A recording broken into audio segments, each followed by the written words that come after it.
On testing ground, the three strongest students finally showed why everyone feared them. First was Shinji, the speed monk. Even though physical strength was not his specialty, one punch still scored over 4,000. Then he used his cloud hidden gale fist, and the score exploded past 5,600, shocking the entire room. Next was Zhao, the telekinetic genius. Her body was weaker, but once she condensed her spirit power into a giant weapon, her strike nearly reached 6,000. Everyone instantly understood why telekinesis was so. Then came the combat beast with the barbarian god physique. His normal punch almost matched Shinji's martial arts score. But when he used his A-rank bone netherflame fist, the machine showed over 7,500. At that moment, everyone believed first place already belonged to him. But then Suong was called, the same Suong who ranked last during the entrance test. The students laughed, thinking he was about to embarrass himself, but the moment his fist landed, a violent wind swept through the hall, and the machine displayed over 6,500 from raw strength alone. The laughter died instantly. Then Suong used the same bone netherflame fist Manhua had just shown. One punch shook the whole testing ground, covered the room in dust, and pushed his score past 9,000. Even worse, his vital blood was only 137. In other words, his level was trash, but his combat power was monstrous. And just when everyone thought the test was over, Grandmaster Qin made it even crazy. He ordered Xinghe, Zhao, and Tantua to attack Suong together. The three geniuses thought it was insulting. They believed Suong would be crippled if they went too hard, but Suong accepted without hesitation. The fight began, and Xinghe tried to use his speed to blindside him. Zhao used telekinesis to freeze him. Tantua charged in with his flame fist. For a moment, it looked like Suong was trapped. Then he smiled. With pure strength, he shattered Zhao's control, grabbed Tantua's fist, caught Xinghe's foot, and used the two geniuses like cleaning rags, smashing them into the ground again and again. By the time he stopped, Zhao surrendered without even fighting back. So how did this guy become so strong? Let's go back a bit. He used to train with his friend in a dojo, and his friend notices that there is something different about his skill. This is when Suong reveals that he broke through to the Minute of Subtlety 2 days ago. When talking about the Minute of Subtlety, it is one of the martial mastery levels of this world, and the martial techniques are divided into 5 levels. The first is the beginner, the second is the Minute of Subtlety, the third is the mastery. The fourth is the greater mastery, and the last one is the perfection. Suong's friend is blown away by this, and he tells Suong that he is basically untouchable among his peers when it comes to Vajra. When Suong's friend realizes that the dude is not getting tired from all the training they have done, he decides to back out, telling Suong that he needs to go home because he is not a beast like him. On his way out, he runs into their teacher Li, who is there to look for Suong. Li tells Suong about the martial examination and the need to pay 30,000 yuan to register. With the deadline being next Monday, Suong nervously asks the teacher if he can't give him a few more days, and the man admits that he knows all about Suong's suffering. He's aware that his family is in a tight spot, but there is nothing he can do to help, since rules are rules. After the teacher is gone, Suong continues training, and soon afterward, he is the only one left in the room. He is left thinking about his life so far. He remembers how his parents died when he was just 3 years old, and this is thanks to a ferocious beast disaster.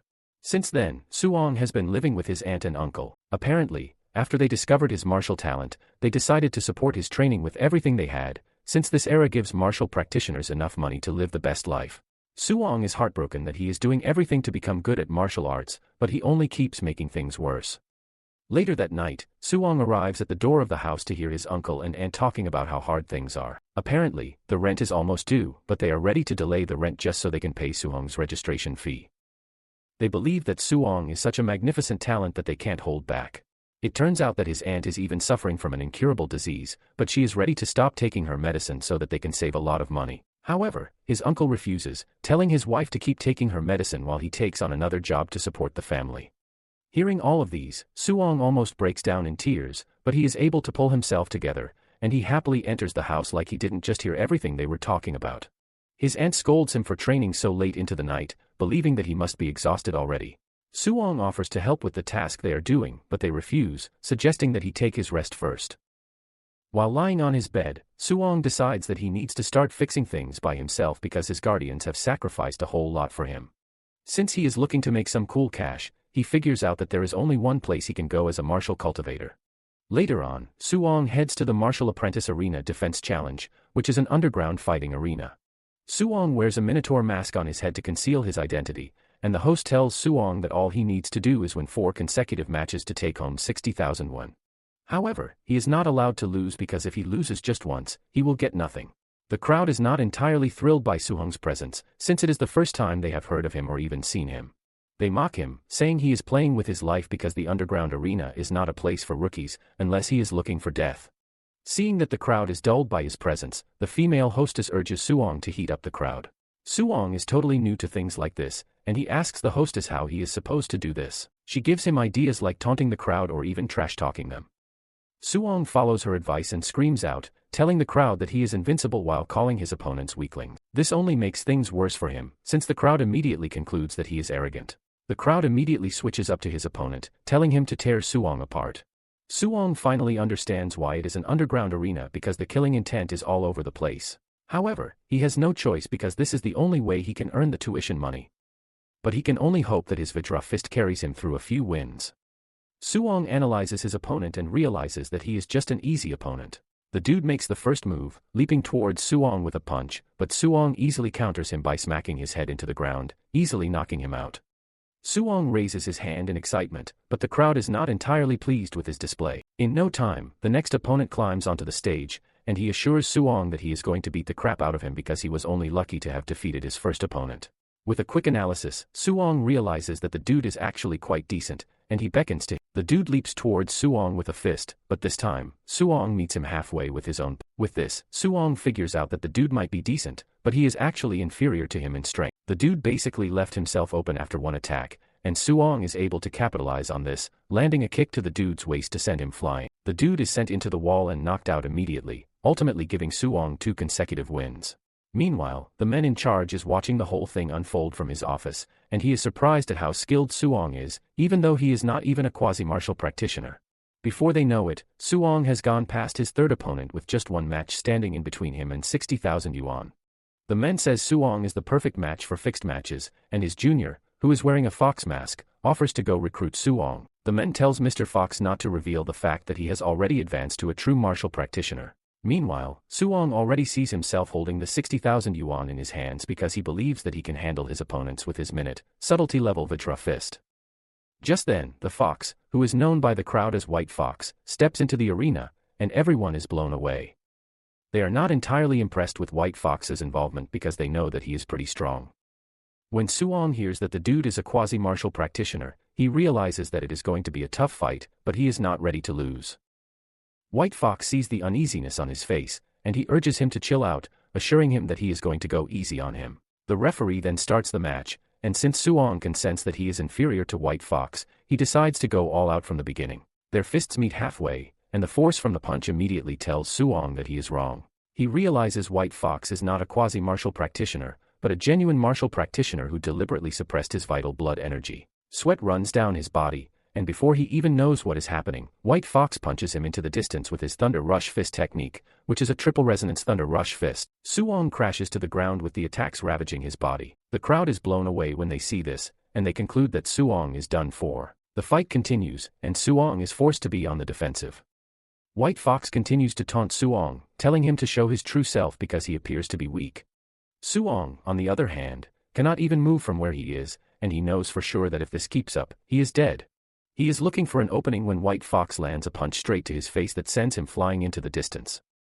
Suong crashes to the ground with his face disfigured, and the realization that he is slowly losing consciousness. White Fox places his leg on him, telling him that if this keeps up, he won't be able to get the prize money that was promised. However, he lets him know that he has an offer for him.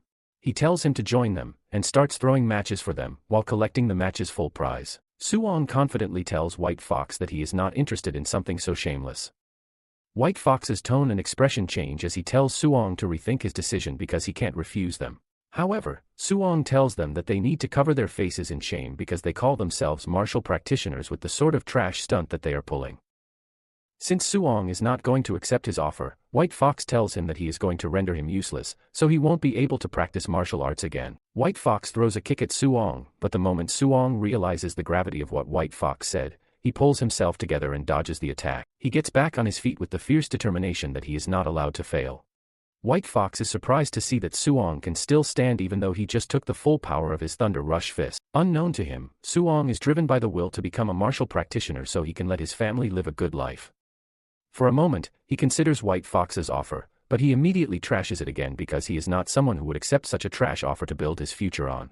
Suddenly, a status window appears in front of him and the system asks him what he is willing to give for his family. Without hesitation, Suong replies that he would give everything. An overwhelming aura swirls around his body and he suddenly finds himself in a strange space. There is a giant golden figure in front of him who tells Suong that he is going to give him a chance.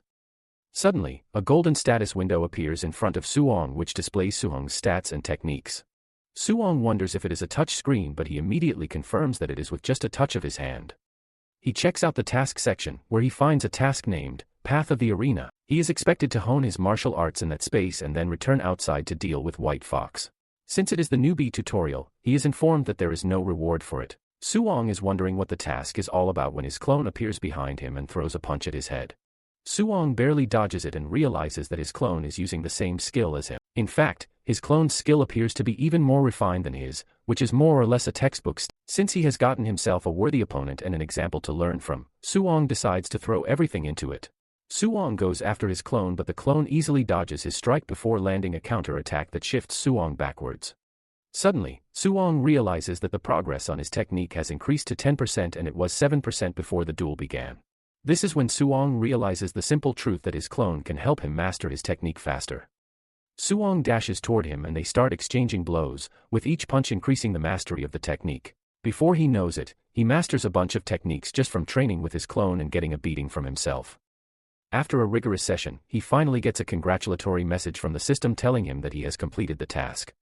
He is asked if he wants to return to reality and he says yes. Back in reality, White Fox believes that Suong is just playing around by acting all cool and mysterious. He dashes towards Suong, swinging a punch at his face, but all he catches is Suong's afterimage.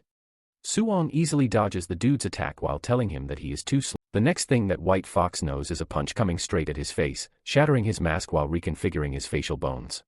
Just one punch from Suong knocks White Fox to the ground, with the crowd going totally nuts about it. Suong then turns to the hostess, asking her when he is going to get his money because he just won his 4th match. The lady is totally startled by what she just witnessed, and she takes her time before announcing Suong as the winner while revealing that he is going to be given the 60,000 yuan reward. The owner of the establishment is blown away by what he just witnessed, leaving him to wonder how a martial apprentice is able to master the Vajra fist technique. The man then tells 2 of his men to follow Suong so that they can find out who he is. On his way back home, Suong quickly catches on to the fact that he is being followed and he wastes no time engaging in a maneuver tactic that throws the dudes off his tail. They are left wondering where he disappeared to, but unknown to them he is hanging right above them. An hour later, Suong returns home, and he gives his guardians the money he just made. They are shocked when they see this, and they ask him where he got the money from. Suong lies that he made the money from being a sparring partner at the dojo where he works. He adds that they have decided to sponsor his training because of how talented he is, and the uncle is surprised to hear this, since he once complained about how stingy the dojo is. Suong calms the 2 down, asking them if they don't trust him. The 2 immediately come to their senses, agreeing that their nephew would never lie to them.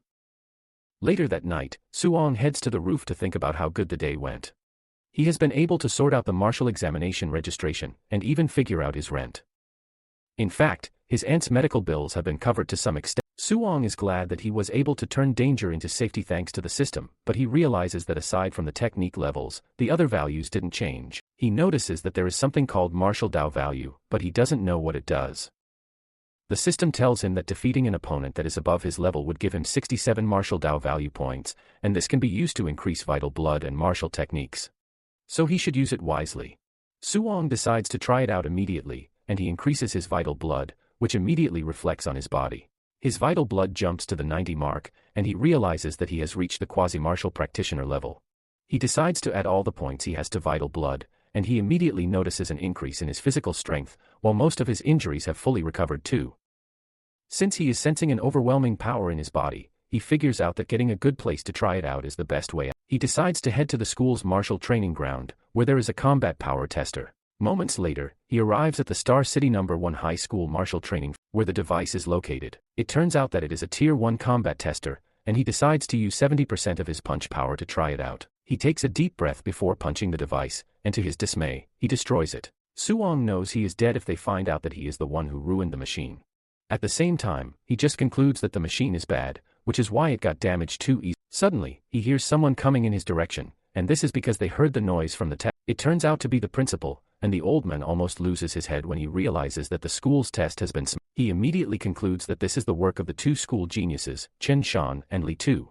The principal decides to teach the two a lesson when the school resumes. Later on, the students gather at the school gym, and Suong notices that Chen Shan is all beaten up. He asks his friend what happened, and he tells Suong that Chen Shan was beaten because he smashed the field tester the night before. Suong cannot even say anything to this because he realizes that the old man made sure to make Chen Shan take the fall. Just then, the principal shows up, and he screams at the students to keep their mouths shut, telling them that he invited one of his comrades in arms, who is a Tier 3 martial practitioner. Basically, he is there to teach everyone a C-rank martial art, the Thunder Rush Fist. The students are blown away by this because this is the first time they are going to be seeing a Tier 3 martial practitioner. Apparently, outside dojos usually charge hundreds of thousands for teaching C-rank martial arts, but they are about to get it for free in the school. Suong, on the other hand, remembers that it is the same technique that White Fox used during their match. Suong admits that it is quite powerful, since it is a triple resonance punch. Since the opportunity might only come once, Suong plans to make the best of it. The trainer then tells the students to pay attention because he is only going to demonstrate the skill 10 times from start to finish. He lets them know that how much they learn about it is up to them. Without wasting time, the trainer begins the demonstration, and he throws one punch, while explaining that the Thunder Rush has several levels. Basically, each punch produces one thunderous boom, and at mastery, it produces 3 resonances. At minute subtlety, it produces 5 resonances, and at greater mastery, it produces 7, which is the trainer's current level. However, he lets them know that if the technique is perfected, it can produce 9 resonances. Nonetheless, he tells them not to rush themselves, because even if it is only the beginner level they reach that day, it is enough. The trainer then tells them to follow his example as he starts the second demonstration. Hours later, the students are already exhausted, and no one has even been able to. Surprisingly, Suong is no longer in the hall, and his friend wonders where he has disappeared to. Moments later, Chen Shan reaches beginner level, and he remains the only person who did among the students. This further proves his status as the genius of the school. The principal excitedly tells the trainer that Chen Shan is the genius of the school, and he asks him if he is interested in giving him some guidance. However, the trainer is disappointed in what the principal is referring to as the genius in his class. He tells the men that Chen Shan is average at best. While walking to the entrance of the school, the trainer tells the principal, Li, that his students are trash, and he basically just made him waste a good trip. Li tells the trainer that he should be happy that he even found one student who reached beginner level, because getting a top-tier genius is basically impossible. The trainer then tells the old man that martial cultivation is harsh, which means talent is too important. The principal agrees that relying only on effort without destiny is basically impossible. Suddenly, they spot a student practicing in the school field, and this student turns out to be Su Hong, but his back is facing them, so they don't recognize him. Right in their presence, Su Hong is able to wield the 7 Resonance Thunder Rush Fist, which shocks them. The trainer asks Li about Su Hong, but he doesn't even know he has someone that talented in his school. They are further shocked when they realize that Su Hong has reached greater mastery in what the trainer just showed them some hours ago. Just then, Li notices that the trainer is standing still, as if he is trying to understand something. Li asks him what the problem is, but suddenly the trainer tells the principal that he has finally understood what he needs to do. He clenches his fist and throws a punch to activate the 8 resonances, which shocks Li. Li can't believe that the trainer just broke through right there, and the man reveals that watching Su Hong just gave him inspiration. He admits that he might never have been able to break through if not for him. However, he suggests that they ignore all boring conversations and just find out who the student is. They rush into the field, but to their surprise, Su Hong has already vanished. As he walks away from the school, Su Hong expresses his surprise at how exhausting it is to cultivate a C-rank technique. Since his Thunder Rush Fist has already reached perfection, he figures out that he has to find a way to earn martial Tao value to break through to martial practitioner as soon as he can. He wonders if he is going to gain points if he spars with someone instead of risking his life in a life-or-death situation. Later on, Su Hong arrives at the Thunder Dojo, where he works part-time. Upon entering the dojo, his friend asks him why he is there that day, and Su Hong replies that he is just there to get some practice. Meanwhile, a purple-headed student is busy arguing with another student. Su Hong asks his friend what the issue is, and he reveals that the new instructor is the purple head's teacher. Basically, the instructor is pretty strong, but he looks down on commoners as if they are not humans. The purple head is Lien, and he is also pretty strong. Lien is about to beat up the student he is arguing with when Su Hong grabs his arm, telling him to chill out. Lien is pissed that a regular dude just grabbed him, and he demands to know who he is. In fact, he tells Su Hong to fight him one-on-one in the arena if he thinks he is a bit. Su Hong doesn't hesitate before accepting the request, but the instructor enters at the right time to ruin everything. He tells them to get ready for class, and Lien taunts Su-hong, telling him that he literally got lucky. The instructor then reveals that it is his last day teaching the students the Furious Sea Spear art, which he is only going to demonstrate once, just like he's always done. Deep down, the instructor doesn't expect any of them to learn it, since he believes that they are all trash. The instructor does as he promised, and he demonstrates the move just once, but Su-hong is able to lock everything into his memory. The instructor walks away, telling the students that the rest is up to them, but they scream at him, telling him that he only demonstrated it once. While they are all arguing and protesting, Su-hong proceeds to try out what he just crammed into his brain. To everyone's surprise, Su-hong gets it really well, leaving his peers in shock. The students start believing that they are really stupid, which is why they can't learn it. Lien enters the room again, because he can hear the students' excitement from the other room. He is surprised to see that Su-hong has actually learned the technique, and he decides that he has to test the dude's depth if he is really a genius. Lien calls Su-hong's attention, telling him that he would like to give him some pointers on the spear art. Su-hong agrees to this, and this gets Su-hong's friend He tells Su-hong that even though Lien is arrogant, he is actually strong. Su-hong then tells his friend not to worry about him, and Su-hong points his spear at Lien. Lien is pissed at how arrogant Su-hong is, and he dashes at him with his technique, but Su-hong meets him halfway with a pretty good technique too. Lien is left in shock, while also wondering how Su-hong is able to cultivate his technique to the mastery realm so fast, even though he is not a martial practitioner. The two continue swinging at each other. Su-hong enters flow state with his eyes glowing, and he ultimately smashes Lien's spear out of his hand. The system immediately informs him that he has been awarded 35 points because he defeated an opponent who is above his level. Su-hong is pleased to see this, because it is just as he suspected. Since normal sparring can earn him points, he figures out that he would just continue sparring with more people. Lien, on the other hand, is on his knees wondering how he was defeated by someone he believes to be trash. He doesn't want to accept defeat, and he gets on his feet, dashing towards Su-hong with a punch, but the instructor enters just in time to stop. The instructor walks up to Lien and smacks him in the face, telling him that he can't fully call himself a martial practitioner unless he is able to face failure. Lien cannot believe that he just got scolded by his master because of Su-hong. Deep down, the instructor is curious about how Su-hong was able to reach mastery just by watching his demonstration. The dude knows that the geniuses in the capital would have even had a time doing what Su-hong just did. He knows that Lien is talented, but he is too arrogant, and he believes that being humbled by Su-hong would teach him some manners. The instructor grabs Lien's head and forces him to bow to Su-hong. The instructor also apologizes to Su-hong, telling him that it is his fault for not teaching Lien well. Su-hong cannot believe how fast the instructor can change his. That night, Su-hong heads home, and on his way, he checks out the rewards he got thanks to the spar and teachings. Even though he is exhausted, he is grateful for the rewards. He remembers that the school exam is coming in a few days, and the students who have money have prepared high-grade alloy weapons, which means he also has to prepare a weapon of his own. Since the spear he used felt really comfortable, he decided to stick with spears, and he concluded that he would have to buy an alloy spear. However, he has just a little money, which is not even enough for his ents treatment, not to mention buying a spear. He starts racking his head if there is any other way to make money, and just then, he notices that an important piece of news is being displayed on the screen. It turns out that the city lord is recruiting martial practitioners because of the increasing number of ferocious beasts. Su-hong immediately puts this on his bucket list. Moments later, he arrives at the house, and he immediately jumps on the task his aunt is working on. He helps place massage plasters on his uncle's back, while telling him not to overwork himself again, since he can now make money for the family. His uncle admits that this would be nice, but he doesn't think he can sit idly. His uncle tells him not to worry because he is just earning a bit for daily expenses, so he won't push him. Su-hong's aunt then reminds him that he is going to need a lot of money for his martial arts training later, which is why they want to save as much as they can for him.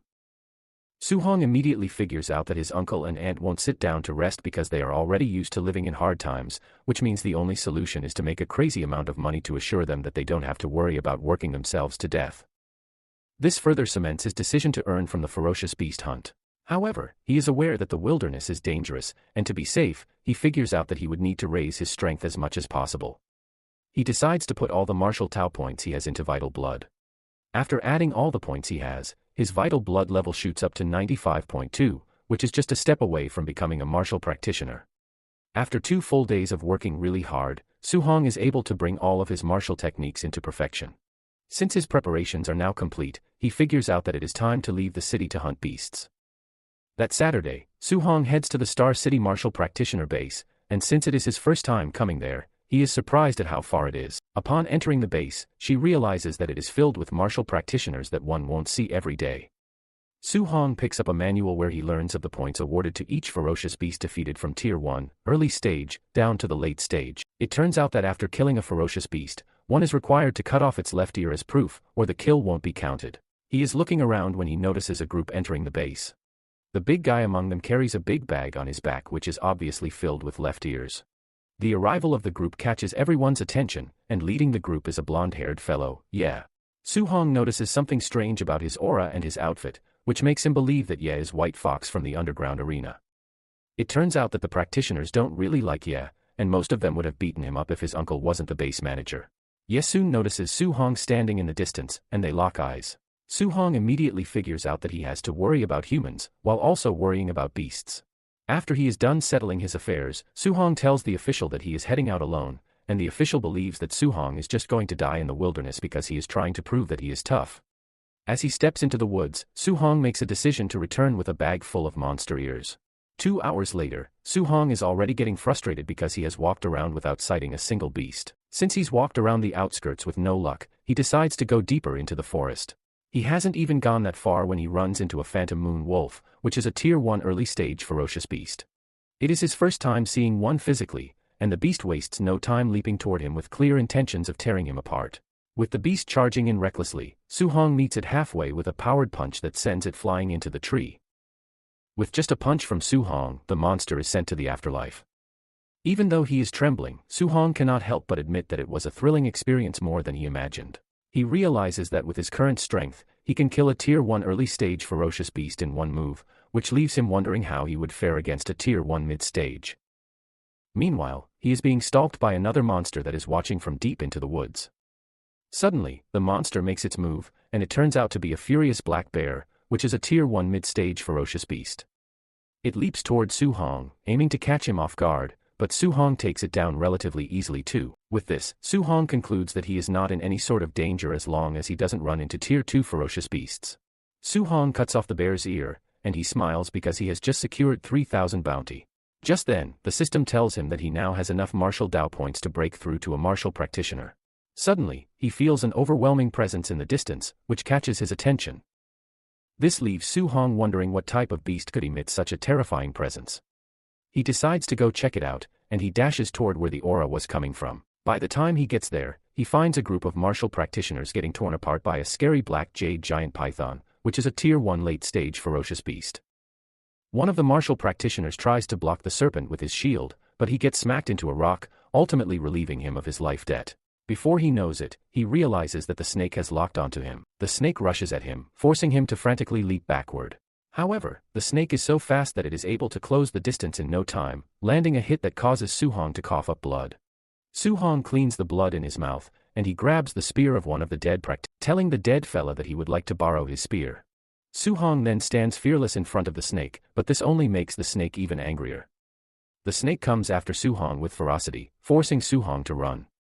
Basically, defeating this type of monster would take a bunch of martial practitioners working together. However, all of his martial techniques have reached perfection, and he can easily kill a Tier 1 mid-stage furious black bear, so he believes that he has a chance against the python. Su Hong engages his movement techniques to try to get the edge over the snake before hitting it with spear art. The spear passes through the snake's body, causing it to scream out in pain. The spear comes out from the other side, and Su Hong quickly goes after the spear. He pulls out the spear and hurls it at the python again. This time around, the spear pierces the snake's neck, leaving a hole in it, while the python gets even angrier. The snake violently goes after Su Hong, trying to catch him off guard, but Su Hong is too agile for the snake to catch. Because of the size difference between them, Su Hong knows that it is pretty difficult for him to land a killing blow in one strike.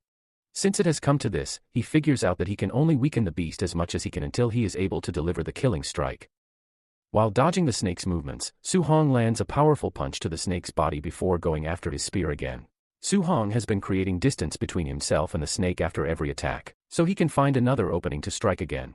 Even though the method is draining his stamina, he has no choice, because it is the only safe method that he can use. While he is panting like a dog, Su Hong notices that the snake is already getting exhausted too. He is convinced that he can defeat the snake after a couple of exchanges. This motivates Su Hong, and just as he is about to start another phase of attack, he senses something strange. He looks behind to see the big guy on Ye's team leaping toward him with a punch. Su Hong manages to raise his arm just in time to block the attack, but he is sent flying into the distance thanks to the heavy punch. Su-hong manages to get on his knees while coughing hard from the attack. He looks up to see Yi and his gang showing up in their numbers, and without hesitation, Yi tells Su-hong to surrender the python to him. Yi tells Su-hong that he thought he would die in the forest because he saw him leaving the city alone. However, he is surprised that he is lucky enough to have run into a wounded python. While they are busy discussing this, the python is already on the verge of death. And since he claimed he was just lucky to have found the python, Su-hong figures out that they just arrived.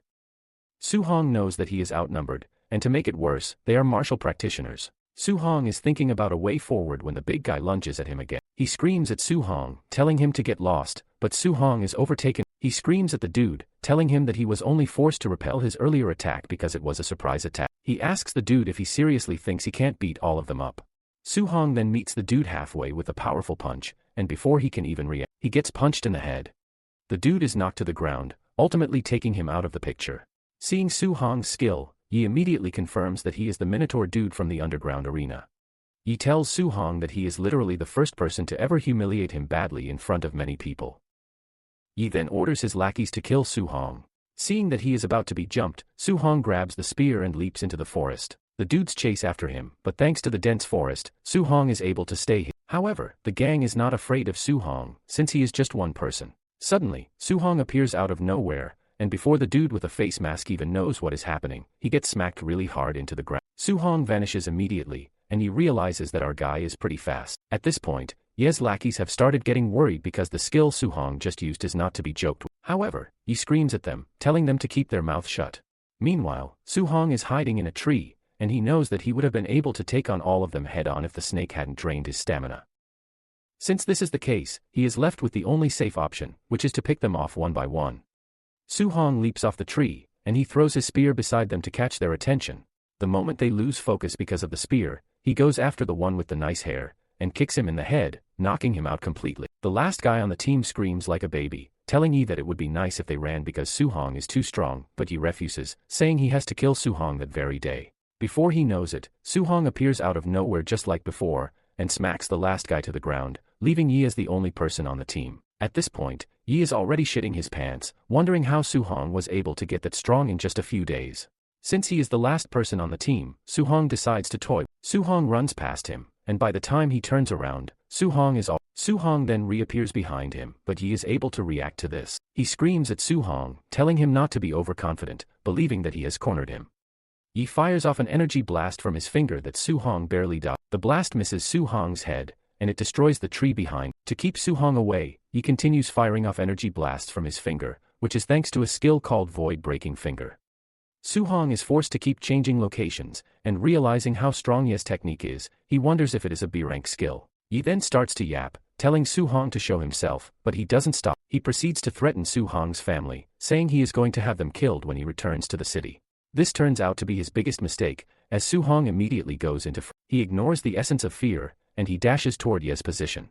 Yi is still boasting about his connections when a bloodthirsty Su-hong appears behind him with a powerful punch. He tells Yi that he actually preferred his arrogant self before punching him so hard in the head. Ye's head almost twists from his body as he is sent flying into the distance before crashing into a wall. Su-hong looks like a demon straight from hell as he walks toward Yi, telling him that he should have left his family out of it. With blood pouring out of his body like water, Yi asks Su-hong how he got this strong, which is supposed to be impossible. He is still asking stupid questions when the black python appears behind him and smacks him into the ground with its giant tail. The snake then turns its attention to Su-hong and it looks angrier than before as it screams at Su-hong. Su-hong realizes that he has spent too much time fighting Yi, which has given the snake the time to recuperate. Meanwhile, Ye's lackeys have regained consciousness, and while they are wondering where Yi is, they see Su-hong running towards them. Just as they are preparing to engage him in a fight, Su-hong screams at them to get out of the way. It soon dawns on them that Su-hong is being chased by the black python. Su-hong dashes past them, but because of how slow they are killed by the black python. Surprisingly, Su-hong is awarded points for indirectly killing his opponents. Su-hong is shocked that he can also earn points this way, and this reminds him that he now has enough points to break through to become a martial practitioner. He decides to find a safe place for himself, and he soon notices a cave in the distance. Without hesitation, he dashes toward the cave and disappears into the cave before the snake gets to him. However, the snake is about to give up as it keeps trying to force its way into the cave. Seeing how desperate the snake is, Su-hong quickly pulls out the status window, and he starts to add points to his vital blood as fast as doing this causes him intense pain that he feels like lava is flowing through his body. After adding all the points and enduring the pain, Su-hong finally becomes a true martial practitioner with a red aura swirling around his body. Seeing the difference in Su-hong's aura, the python starts backing away from. However, Su-hong goes after it, landing a punch to the snake's head that sends it into the air.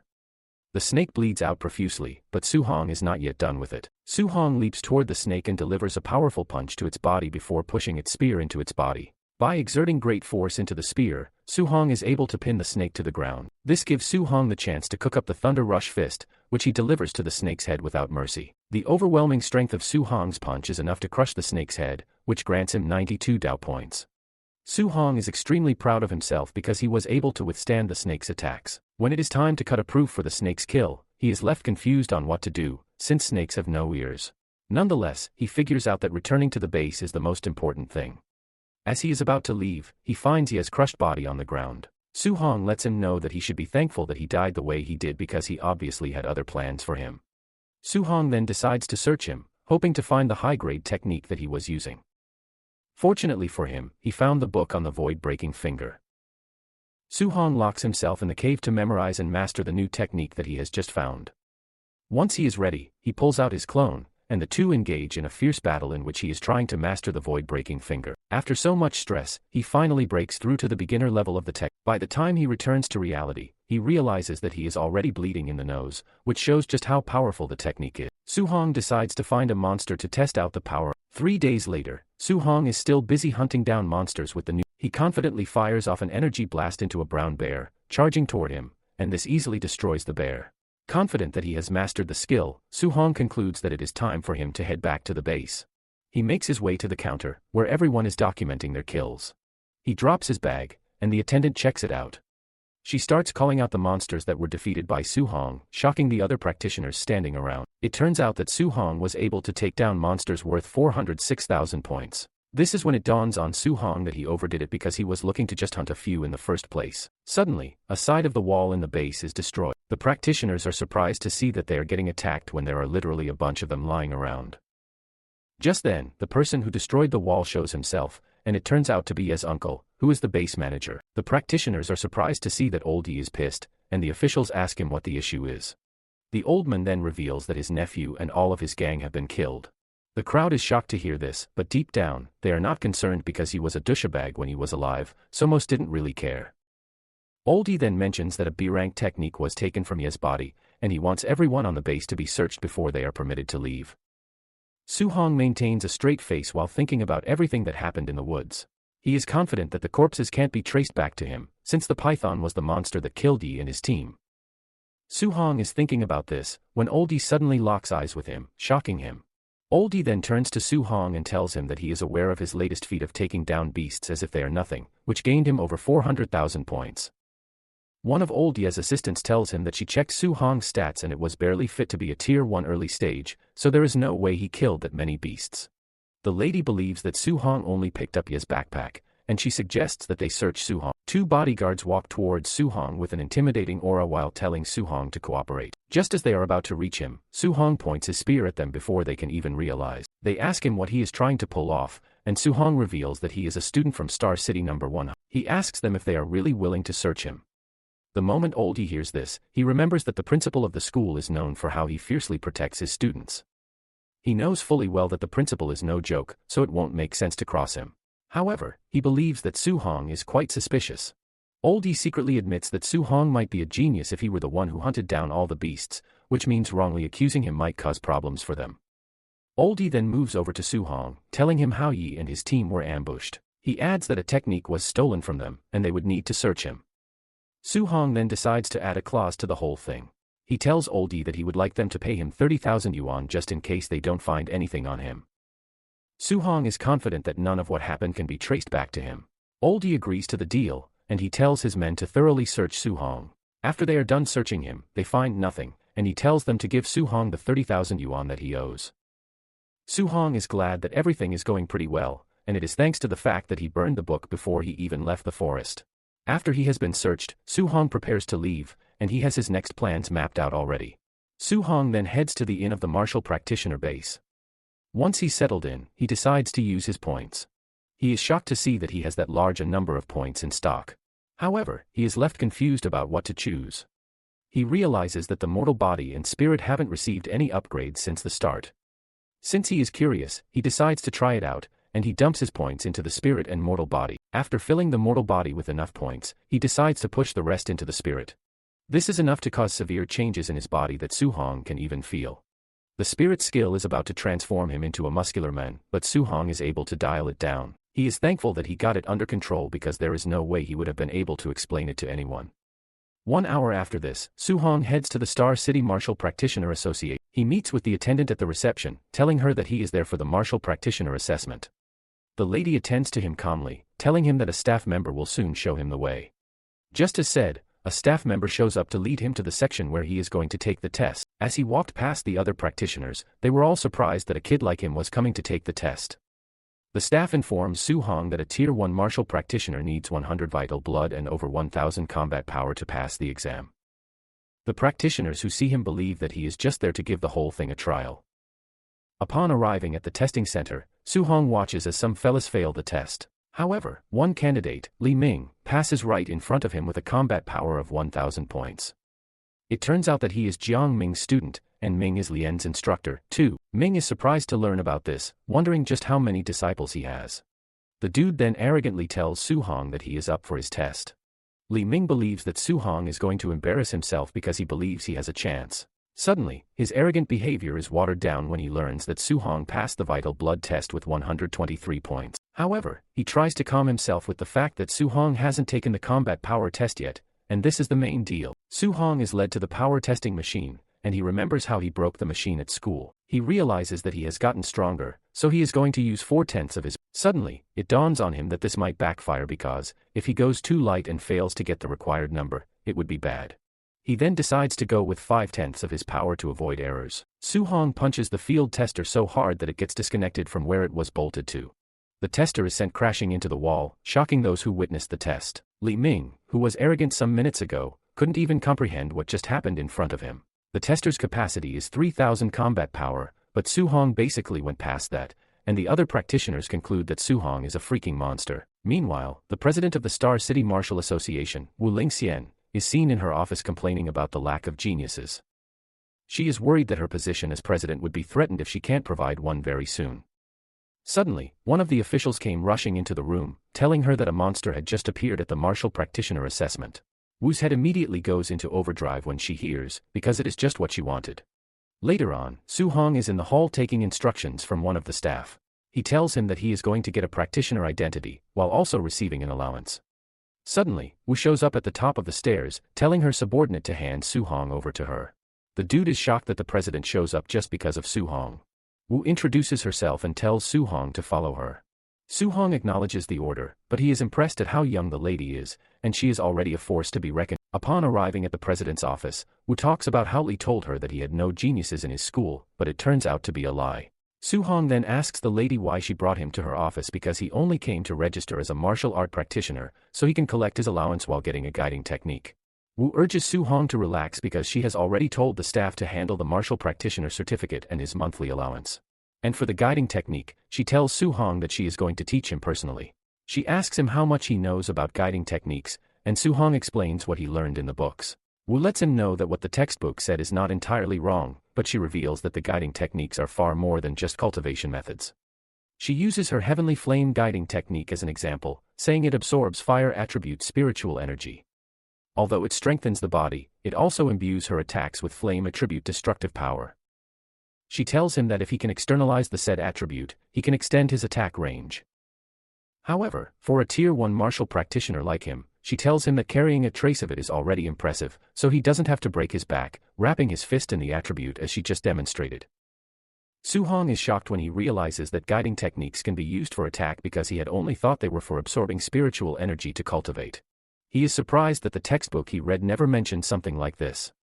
Wu continues by saying there are 7 spiritual energies of heaven and earth. There is metal, wood, water, fire, earth, thunder, and wind. She says they all have their strengths and weaknesses. But when it comes to raw attack power, thunder ranks first, metal comes in second, and fire is third. She then tells him that the guiding technique that he is able to cultivate depends on his affinity. Su-hong gets the hang of it a little and realizes that one can actually choose whichever guiding technique they want to practice. Wu places a big ball on the table, telling him that it is a crystal ball, which is used for testing affinity. He mentions that the larger the glowing area, the higher the affinity. Apparently, ordinary martial practitioners usually get nothing above 30%. However, Wu has about 80%, which is considered to be really high, although she believes that a genius like Su-hong will be able to exceed 90%. Su-hong takes the ball, and he knows that it would be something out of the ordinary if he gets 90% compared to the talented Wu. Just then, the ball starts to glow, and to Wu's surprise, it is entirely full, which shows that Su-hong has 100% affinity for the fire attribute. Wu grabs him, asking him if he knows what this means, and Su-hong says no. She tells him that this means he can absorb fire attribute spiritual energy from heaven and earth with 100% efficiency, with no leakage whatsoever. Wu reveals that with her 80% affinity, it means she is losing 20% when absorbing fire spiritual energy. Even with this, she is already a Tier 5 martial practitioner, which also gave her the chance to become the president of the Star City branch. However, she lets him know that his achievements will definitely surpass his own. Wu confesses that she never expected a rural place like Star City to produce such a genius as Su-hong. While Wu is celebrating this, Su-hong is busy thinking about getting the thunder attribute because he prefers this. He then tries it out, and the ball glows completely to the max point, just like the fire attribute. Wu sees this and stands there speechless like a statue, refusing to believe what is happening in front of her. Wu is basically suffering a brain freeze because Su-hong has 100% affinity for two attributes. Wu hasn't finished recovering from this when Su-hong tells her that the wind attribute is also 100%. Minutes later, Wu finds it hard to move from where she is because she is totally overwhelmed by what she just witnessed. Basically, Su-hong has an affinity for all of the attributes, and to make it worse, they are all 100%. She has always thought of herself as a strong martial artist, but now that she is standing before an anomaly, she realizes that she is just an ordinary fellow. A flashback scene shows Wu taking on a giant monster that was ravaging the city, and it then dawns on her that to defeat such an overwhelming existence, someone with an equally scary power is needed. Wu is completely lost in thought before Su-hong mentions that it would be a waste for him to cultivate only the thunder attribute while leaving the others. Su-hong then asks Wu to give him some advice concerning the guiding techniques. Wu then tells him that one has a limited energy, so it is better that he focuses on one or two at most. Apparently, there was someone in the past who tried to cultivate all 7 guiding techniques at once, but after decades, the fellow was still stuck at a Tier 1 martial practitioner. Su-hong then tells the president that he can't make up his mind at that moment, which is why he wants to try all of them first so he can know which one to focus on. Wu agrees to this, but urges him not to mess around and eventually waste his talent. Just then, Wu mentions the school exam that is coming up. Su-hong asks her why she is talking about the school exam, and she explains that recently, the friction on the myriad races battlefield has been intensifying.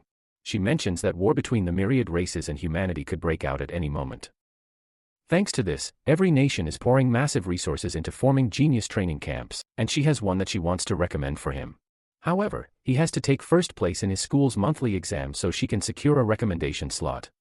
Su-hong is overwhelmed by the information, and he remembers that a myriad race war was what took his parents' lives. Remembering this, Su-hong assures the president that he is going to try his best because he is not about to allow the tragedy of the past to repeat itself, so he has to become stronger to protect everyone around him. Later that night, Su-hong arrives home to tell his parents about the development of things. The two are glad to learn that their ward has finally become capable. Su-hong explains to them that as a Tier 1 martial practitioner, he is going to get a 10,000 yuan allowance every month. He then tells his uncle that he doesn't have to work himself to death anymore. His uncle is happy to hear this, and he concludes that Su-hong is the pillar of the family. So whatever Su-hong says, he is going to listen to him. That night, Su-hong heads to the roof as usual to try out the fire attribute. He is able to shoot out smoke, which counts as a beginner in the guiding technique. Just then, a guiding technique section appeared on the status window, and this confirms Su-hong's suspicion that he has already learned it. Just then, he notices that there are levels to the technique. This comes as a surprise because Wu never mentioned anything of the sort.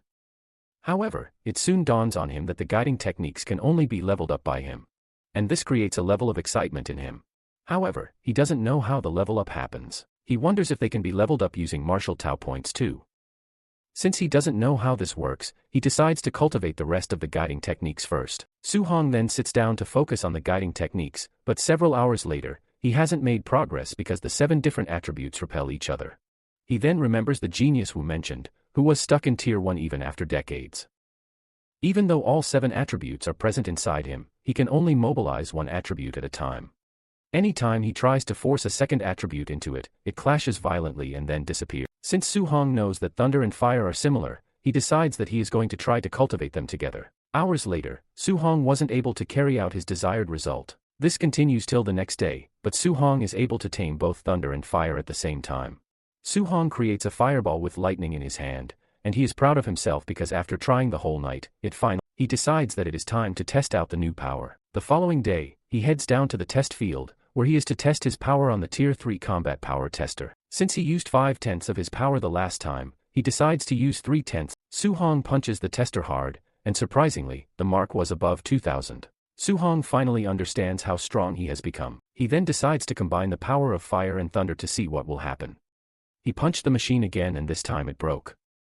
Su-hong realizes that his power is quite terrifying because he has gotten an extraordinary power from fusing 2 abilities.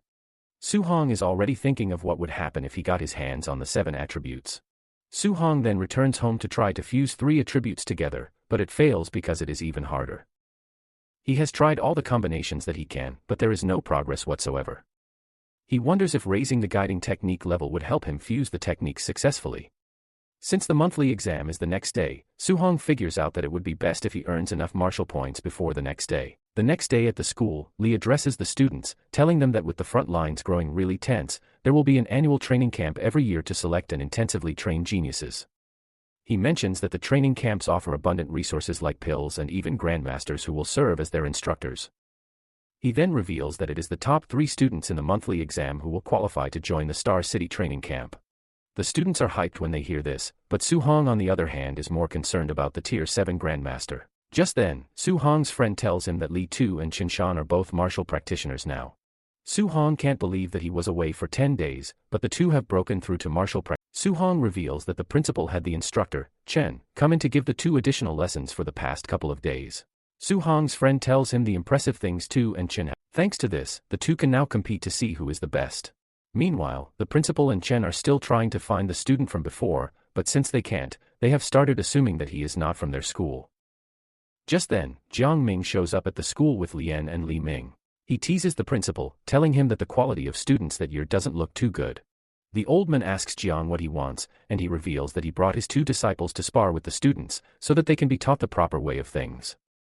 The principal quickly figures out that Jiang is trying to humiliate him. However, if he refuses the offer, it would mean that he is admitting that his entire school has no real talent. The principal is thinking of what to do when Lian notices Su-hong among the students in the distance. Lian quickly calls Jiang's attention to this by whispering in his ear. Jiang also turns in Su-hong's direction, and the moment he confirms that he is the one, he freaks out because he never expected him to be from the number 1 high. Jiang immediately figures out that it would be better if he withdraws because none of his disciples would be able to take on Su-hong. Jiang teases the principal, telling him that he was only joking while telling him that his dumb disciples can't compare to the quality students that he has in the school. Chen and Li almost explode from anger when they hear this because they believe that Su-hong is mocking them sarcastically, but little do they know that Su-hong has seen something that is beyond his power. Soon afterward, the exam begins, and Su-hong is facing a dude named. Everyone believes that Su-hong is doomed because his first opponent is a quasi-martial practitioner. Su-hong's opponent even teases him, asking him if he is prepared to step down, but before he even finishes his statement, Su-hong smacks him to the ground as if he is nothing. The crowd is left in shock when they see this because Su-hong basically one-shot a quasi-martial practitioner. They believe that it is a fluke until Su-hong continues defeating all of his opponents pretty easily. Before they know it, he has reached the finals, leaving the adults wondering where he came from in the first place.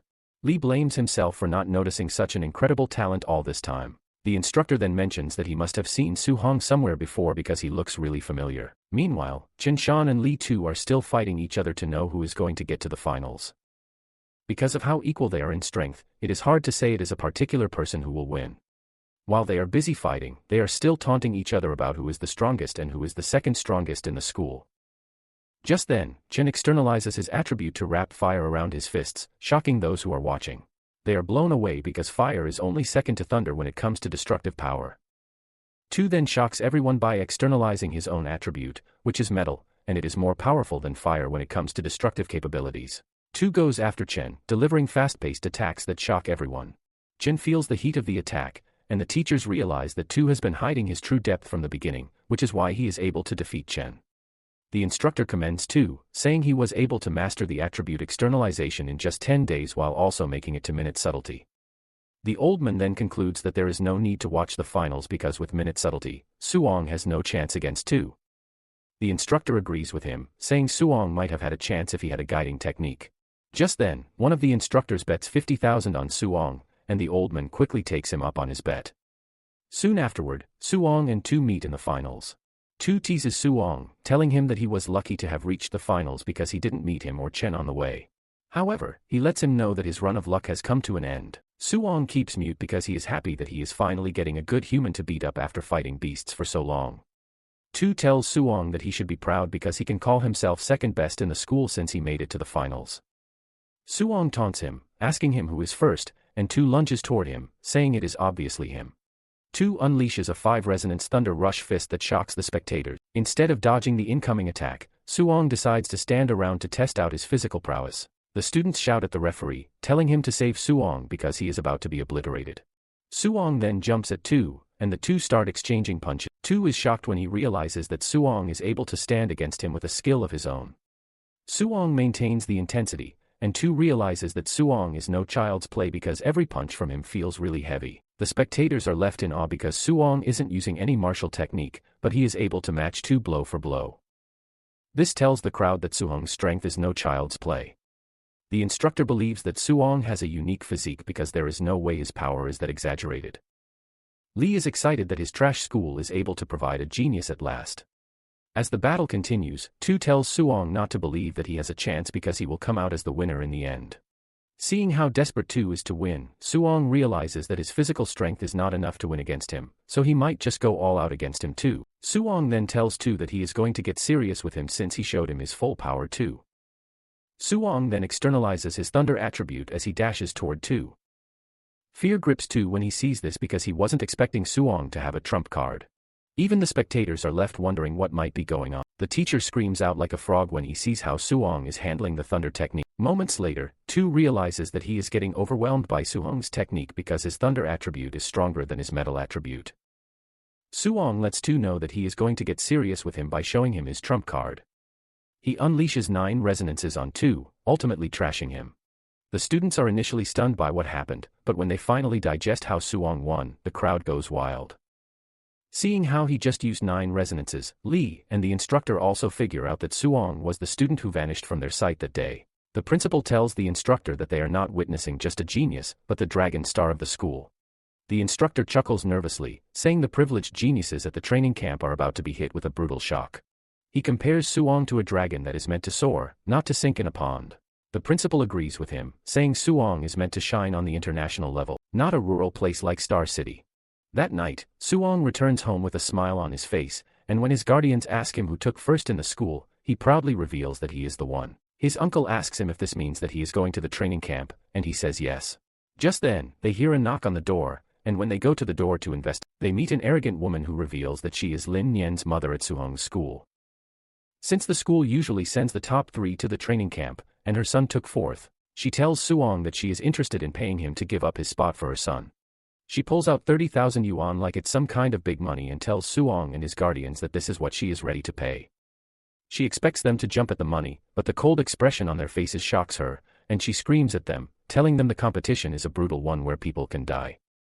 She continues by saying those who participate in the training camp are known to consume high-grade pills like candy while using high-tier techniques as if it is nothing. Suong's mother hears this, and she fears, forcing her to ask Suong if it is really dangerous just as the woman said. However, the uncle urges his wife to chill out. He then asks Suong if he can promise that he is going to be safe, and Suong assures him that he will. The woman is surprised that the man believes a child's guarantee, and the man lets her know that it is his own decision, so he has to trust. He adds that there is no reason for him to call Suong his family if he doesn't trust him. Without further argument, they slam the door in her face, leaving her embarrassed. She walks away in anger while telling the family that Suong is going to get eliminated. After she is gone, Suong apologizes to his uncle, telling him that he never meant to hide the danger from him, and his uncle assures him that he mentions that he is a rough man, but he is more educated, and he understands the training camp better. Suong's uncle tells him that since he has made up his mind to face the difficulty, he is ready to support him. Suhong's aunt smacks her husband before telling Suong that all they care about is that he returns safely. Later that night, Suong heads to the roof to think about his future journey. He knows that his guardians are only worried about him, which is why he can't even let them down. He concludes that he has to get stronger to protect his hard-earned, peaceful life. Suong then checks out the status window, and he realizes that he has 285 Dao points currently, but this is not enough for what he wants. Since he doesn't know what kind of monsters he is going to face at the training camp, he decides to prioritize his physical combat power. Suong adds points to his mortal body, and after a painful ordeal, he realizes that he is still 35% away from 100%. Suddenly he notices that Thunder and Heavenly Flame techniques have already reached level 2. Suong remembers practicing guiding techniques for just a few days, and nothing more. He wonders if extra conditions are needed, or if it is the normal cultivation of guiding techniques that allows the attributes to level up. Since this is the case, Suong decides that he is going to raise the bar to another level. The next day at dawn, Suong had managed to reach level 3 on both attributes. In fact, his vital blood technique also increased by 3. When Suong finally prepares to leave, his aunt urges him to stay safe, and even rush home if things get. However, the uncle believes that Suong has what it takes to be successful, and he tells Suong to go to the training camp to be the first among all. After he is gone, Suhong's uncle finally shows just how worried he is, but was trying to act all tough. Moments later, Wu pulls up beside Suong, telling him to get into the car. Suong obliges, and places his spear in the back of the beautiful red convertible car. Wu cuts through the highway at incredible speed, and Suong asks her why she wants to see him. Wu then tells him that there are certain things that she has to warn him about concerning the training camp. Wu mentions that as president of the association, there is some participants' information that she has access to. She reveals that there are martial practitioners who are already on the verge of Tier 2 among the participants. She mentions that there are several monsters in the training camp, and the weakest techniques that they master are B-rank techniques.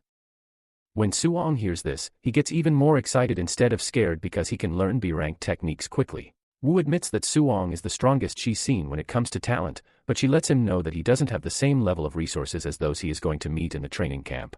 She urges him to suppress the challenges and setbacks he faces in the training camp because he is talented enough to do this. Suong thanks Wu for the advice, and Wu is basically impressed that Suong is staying so calm, even though he knows that he is going to a dangerous place. Later on, the 3 participants from Star City High are seen traveling in a vehicle alongside the principal, and they are heading to the Tianlin mountain range. Chen expresses his concern about the training camp being located in the mountain range, but the principal urges him not to worry, saying a grandmaster is overseeing, so no beast will touch them. Apparently, the mountain range is connected to other cities, and there are monsters that are as strong as rank 7 grandmasters residing. Basically, the beasts are always going at each other, and they are far more ferocious than beasts found elsewhere. Even a rank 2 martial artist would not want to carelessly set foot into the mountain range. As they drive through the road leading to the camp, the students can feel strange presences watching them, and they are not wrong because monsters are everywhere. Even though the competition is going to be tough, Suong finds himself liking the whole idea of it. Upon arriving at the meeting point, they realize that several other students are already present. The students stare at them like vampires, and when Suong realizes that his colleagues are about to be intimidated, he takes the lead and tells them to follow. They confidently walk over to the temporary camp, and the official tells them that they have to wait there until everyone arrives. Even after everyone has arrived, there is still going to be an entrance examination that will be conducted. Suong is surprised to hear this, but before he can ask more about the whole thing, the big boys and girls arrive at the camp. They arrive in luxurious vehicles with a convoy surrounding them. The redhead lady is Yao Yen, and she is a spirit reader. The dude in white is Lin Xinghe from the Lin family, and he likes to show off. The third dude is the city lord's son, Tan Tua, and he has a 95% fire affinity. Suong realizes that the trio is the pack of geniuses that Wu mentioned. Suong is curious about them because he wants to see if they are truly geniuses or not. With everyone present, the official decides that it is time to lay out the rules of the training camp. He tells them that the training camp is located within the mountain range, and it is 30 kilometers away from where they are.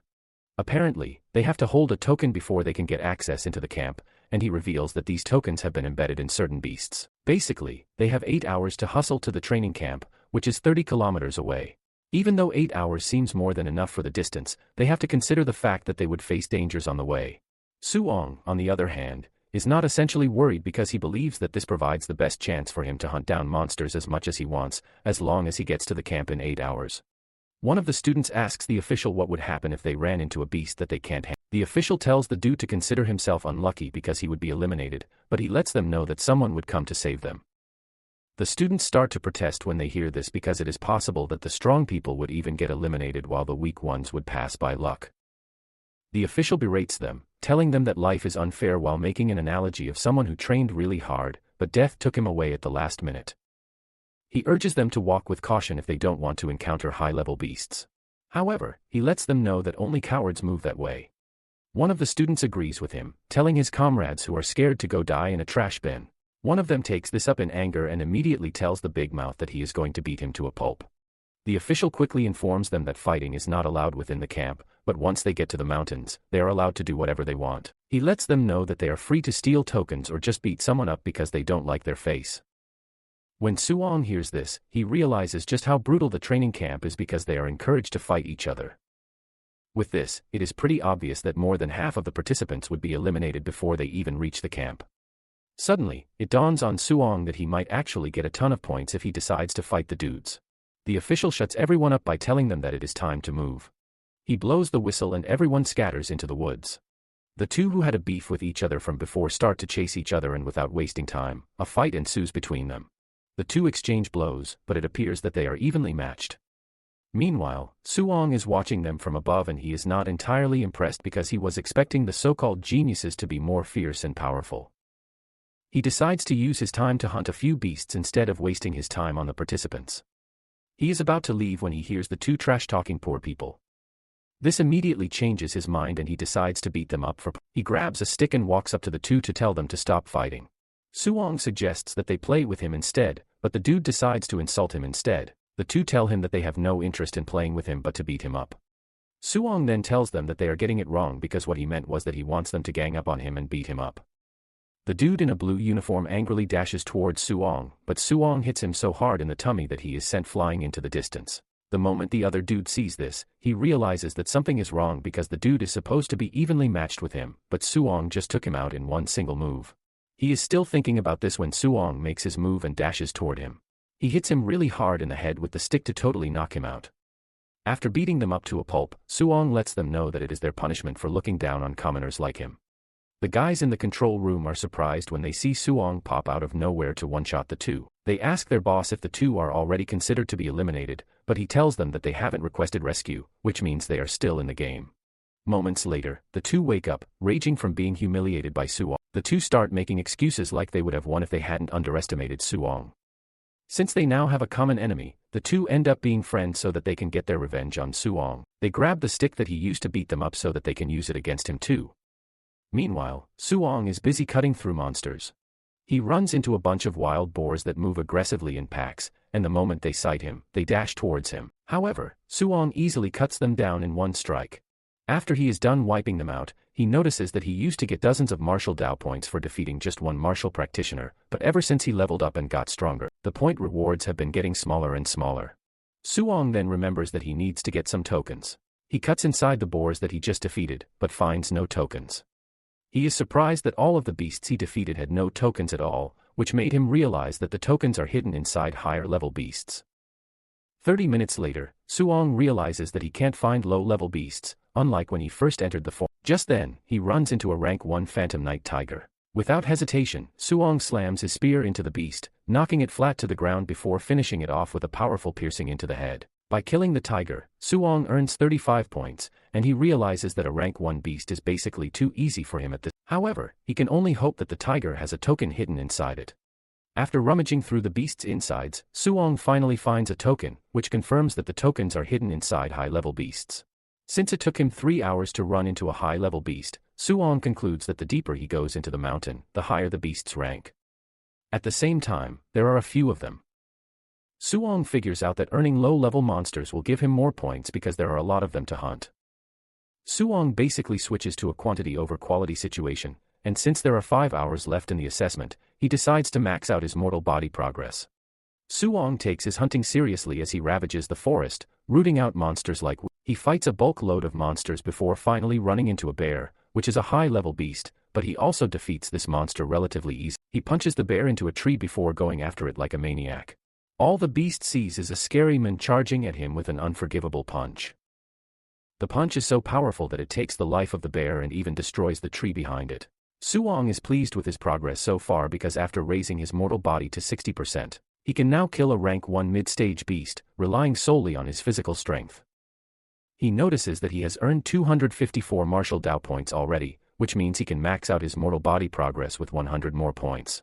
Realizing that he has 3 hours left, Suong decides to gather as many points as he. Suddenly, he hears a strange noise in the distance, and this catches his attention. Suddenly, a giant golden beast appears right above him, leaving him to wonder what sort of beast it is. He has a faint idea of what beast it might be, and it is the legendary Golden Rock Beast King. He is staring the beast in the face when it unleashes its aura. Suong is forced to hold onto his sword while his legs tremble just to make sure he doesn't get flung away by the shockwave coming from the beast flapping his aura. Suong is forced to leap behind a rock just to escape the beast's terrifying aura. This immediately tells Suong that he is still really weak because in recent times he's been cocky about his strength. However, this has given him a reality check because in front of the real deal, he is nothing but an ant. Suddenly, he notices a ball of light in the distance, and this light appears to be human. This human is a rank 7 Grandmaster, and his name is Qin Tianli. Qin tells the beast that he would like to borrow his territory in the meantime so he can leave. The beast replies, telling Qin that he never said he could use his territory in the first place. Since he is acting all tough, Qin tells the beast that he is just going to have to beat him into submission. Qin dashes toward the beast and punches him so hard that he screams out in pain, but the Grandmaster tells him to shut his mouth because he is not yet done with him. Qin delivers several painful blows to the beast's body to show him who is the boss. After he has beaten the beast to his satisfaction, Qin tells the bird to make himself scarce because he would not like to repeat his words. He tells the Beast King to vanish that instant because he is now taking over his land. The Beast King ends up running off while threatening a rematch, but Qin tells the beast to stop yapping. Qin then uses his overwhelming aura to communicate to the applicants, introducing himself while also revealing that he is in charge of the assessment. He assures them that they have nothing to worry about because he is going to protect them. Seeing just how powerful Qin is, Suong immediately raises his standard. Moments later, Qin returns to the camp, where the rest of the instructors are waiting to welcome him. They commend the Grandmaster for being so powerful that he beats up the Golden Rock Beast King, which is known for its formidable physical strength, into submission. Qin tells the group to stop flattering him and just come with him to the control room to see those who withstood the beast's aura. Upon entering the control room, they watch a playback of what happened when the beast unleashed its aura. Qin realizes that Tantua was able to withstand the aura by maintaining his ground. Qin asks for his details, and one of the instructors reads out Tantua's file. Qin is surprised to learn that Tantua is the son of the city's lord, who is always birthing trash. Qin cannot believe that the dude finally got to give birth to a talented kid in the long run. Shinji, on the other hand, used his impressive footwork to escape the beast's aura, and according to reports, he has 96% affinity for the wind. And for Zhao, who is a telekinetic user, she is able to withstand the beast's aura with her mental powers. After watching the trio, Qin realizes that they have incredible talents, but he wants to know if there is anyone else who has withstood the beast's aura. His assistant starts calling out names of those who actually managed to withstand the aura. After a long, boring list, the assistant tells Qin that the people she just mentioned all have tier 1 strength, which is why they didn't lose consciousness against the beast's aura. Qin is not entirely impressed, since they are all from major families. He wants to know if there is anyone from a normal background who managed to withstand the beast's aura. His assistant tells him that the students from the regular schools are only at early stage tier 1. She is about to start taking a deep dive into Star City High when Qin stops her, telling her that he's heard enough because the school doesn't really live up to its name. Suddenly the other instructor notices Suong on the screen, taking out monsters. He had basically just endured the beast's aura, but he still had the energy to hunt beasts. The lady instructor decides to check him out, and she suddenly freezes in fear as she mentions that Suong is a freaking monster from Star City High. The other guy believes his colleague is overreacting, and he grabs the report from her to see what she is overreacting about. Just to look at the report, the dude suffers a brain freeze. Qin wonders why the two who are tier 5 martial artists are shaking at the sight of a report. Qin decides to check out the report, but he also panics the moment he sees what Suong is capable of. In fact, he doesn't want to believe that Suong is a freaking human at this point. Suong basically has an affinity for all of the attributes, which makes him a different kind of monster entirely. In the report recommendation, everything Suong is capable of is included, and it is also noted that he is currently cultivating all 7 attributes. Excitement grips Qin because he wasn't expecting a talent like this to emerge from a rural area. Qin screams out in excitement, saying they have just hit the jackpot of the millennium. Just then, he mentions something that is totally weird. He points out that Suhong's vitality is only 120 points, and for his talent, it is quite weird. The lady instructor then reminds Qin that Suong is cultivating the 7 attributes together. The men freaks out, saying this is why Suong is stuck, because even a god would be ruined by this. He wonders if Wu didn't explain how things work for him. Just then, an assistant shows up to tell them that the students have started to arrive. Qin rushes outside to inspect them, and just as expected, the three super geniuses are the first to get to the camp because they were able to get to the camp 6 hours after the exam started. Soon afterward, more applicants keep coming in, and with 30 minutes left, all the applicants have supposedly arrived at the camp except Suong. The other applicants believe that whoever hasn't shown their face with just 30 minutes left on the clock doesn't deserve to be in the training camp. Deep down, Qin is wondering why Suong hasn't shown his face just yet. Qin starts to get worried that the precious gem he just discovered is about to get lost again. Just when the clock is about to run down, Suong shows up in the distance. He was totally locked in on farming points that he lost track of time, and thanks to this, he is covered in blood and beasts' insides from head to toe. When the other applicants see him, they start making fun of him, believing that he had it tough, which is why he appeared filthy. The two simpletons who wanted revenge on him also made it, but they decided to wait until the training camp to get their revenge on him. As the clock hits the 8-hour mark, the official gathers the applicants to tell them that whoever hasn't shown up at that point has failed the exam. Since they are all present, he figures out that it is time to explain the rules of the training camp to them. He reveals that there are several major facilities in the training camp, which are the gravity training room, the footwork training room, the beast combat, and the martial arts. He reveals that in the martial arts pavilion, one can exchange for martial arts, footwork techniques, pills, and weapons up to a rank. When Suong hears this, he concludes that coming to the training camp is actually the right choice. However, using any of these services requires them to spend their contribution points, which can only be earned one way. The only way to earn these contribution points is to pass the various training courses, and passing them with flying colors will earn extra rewards. Since it is already getting late, the official tells them that they are free to go and sleep. But they can also go train if they want. He tells the injured students to follow him to the dormitories, and Suong heads to the dormitory. Suong enters his room, and he is pleased to find out that it is a single room, which means he has his privacy with no one watching him as he cultivates. Suong then gets on the bed as he prepares to max out his mortal body, since he now has enough martial points to do so. Suong inputs all of the points into the slot, and this generates a lot of heat that almost turns him into lava, but in the end, he gets a successful evolution. Suong feels so much power running through his body, but he manages to block it from going haywire. By the time he is done, Suong can feel the intensity of the power and how good it feels. He checks the status window and realizes that he has been given a strength title, which is Overlord Body. This is believed to be the strongest physique in terms of strength, but since his spirit tier is currently 0%, he is confident that it means that the technique can still be upgraded. Suong admits that the special physique is quite incredible, and he decides to test out just how much strength the Overlord skill has. Suong grabs his spear to head out to training, but to his surprise, the spear snaps from a casual snap. Suong sighs in pain because C-rank alloys are quite expensive, and he paid a big sum to get this. Suddenly, it dawns on him that he didn't actually buy it because he picked it up. He figures out that he would need to gather enough contribution points as soon as possible to exchange for an A-rank alloy spear. Suong wonders just how many kilos he would be able to handle if he wears a weighted vest to earn contribution points. Meanwhile, at the warehouse, Ten Tuo is moving around with a 3-ton weighted vest, and he claims that it is even. The other applicants are left in awe as Ten Tuo shows how impressive he is. Basically, they have all the rights to be amazed because a normal tier 1 martial artist can handle only a few hundred kilograms. Even Xiao and Xing admit that Ten Tuo's strength is something else. Even Qin and the others who are watching from the control room are impressed by his brute strength. The lady assistant then asks Qin when they are supposed to find Suong to explain the dangers of cultivating the 7 attributes to. Qin then replies that they can't be direct because geniuses are proud, and telling him directly will only backfire. Qin believes that the way forward is to use certain methods to make him realize that his path is wrong, so he can willingly give it up himself. Qin then turns to the other guy, asking him if the other martial artists who will carry out the night raid have been assembled. The dude replies that it is going to take a bit more time because it is a bit of a tussle to assign personnel to match the varying combat strengths of the students. He reminds Qin that they just finished an assessment and if they face a night raid immediately, they would definitely lose their cool. However, Qin tells the dude to arrange a late tier 1 martial artist for Suong because he wants him to be completely crushed and defeated. Once Suong has been beaten up, he plans to explain the disadvantages of simultaneously cultivating 7 techniques to him so he can obediently listen to him. The assistants are worried that this might cause Suong's Dao to shatter because his spirit is low, but Qin doesn't see it the way they do. He argues that he is doing to help Suong and if his Dao heart shatters, it just means that he is trash.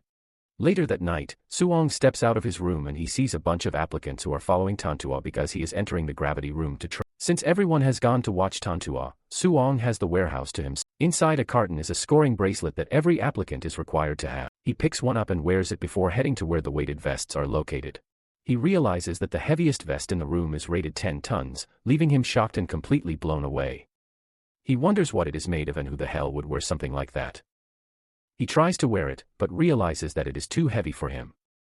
Even though he might be able to wear it, it is going to affect him drastically. Suong then proceeds to wear a 5-ton weighted vest, which seems very light on him. He runs around the room to test it out and he realizes that it is the best for him. However, he is curious to know what Tantua and the others chose, and unknown to him he is far superior. He is convinced that they are stronger than him, and he decides to go and check out their training session because he hopes that he can pick up 1 or 2 experiences. Meanwhile, the other applicants are doting on Tantua because he went into the gravity room with a 3-ton vest. He also set the gravity to 2x, which means he is currently playing around with 6 tons.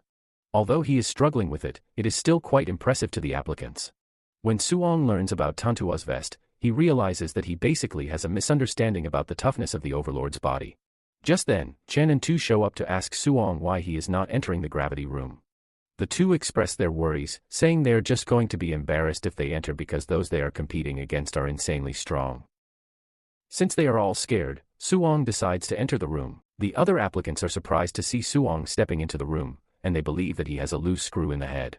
Some even assume that he is not wearing a weighted vest, and this is thanks to the jacket on him. Everyone keeps saying trash about him, but he just keeps mute and heads into the gravity room. Basically, gravity rooms require a lot of money to build, which is why it is only available to noble families. Since Suong can get his hands on one for free, he is not about to let it pass. Since he is wearing a 5-ton vest, setting the gravity to 2x will make it difficult for him because it would be 10 tons. Suong plans to last longer in the gravity room, and he decides to set it to 1.5. Even this still feels so heavy that Suong wants to lose it. He strains in pain while the other applicants make fun of him, saying he isn't wearing a vest but still set the gravity to 1.5 times. The applicants then remember that Suong was the last to arrive that day, so they assume that he is pretty weak. Instead of running around to show off, Suong decides to sit there and cultivate this technique under the crushing weight. 2 hours after this, he has been able to level up the other attributes except for thunder and fire. In addition, his vitality also increased from 126 to 130. Suong is impressed by this, and he realizes the other rooms would also have something nice for them because the gravity room just gave him some points. Suong then struggles to stand up, and when he finally stands up, the applicants who are still watching make fun of him for being so. Just then, Suong takes off his jacket because he is dying of heat, and this is when the two mocking him know that he is wearing a weighted vest.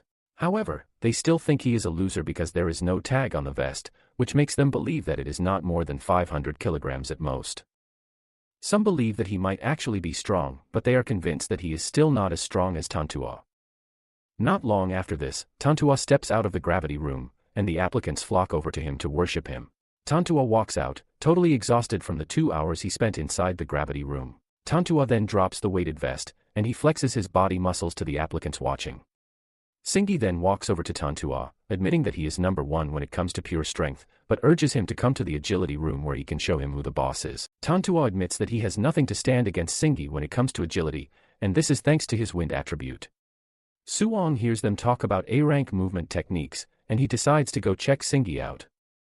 Suong then joins the others to watch Singi display his A-rank movement technique, Flying Swan. In fact, they are more blown away that Singi set the difficulty to the max. The way he is moving with the technique leaves the applicants in awe.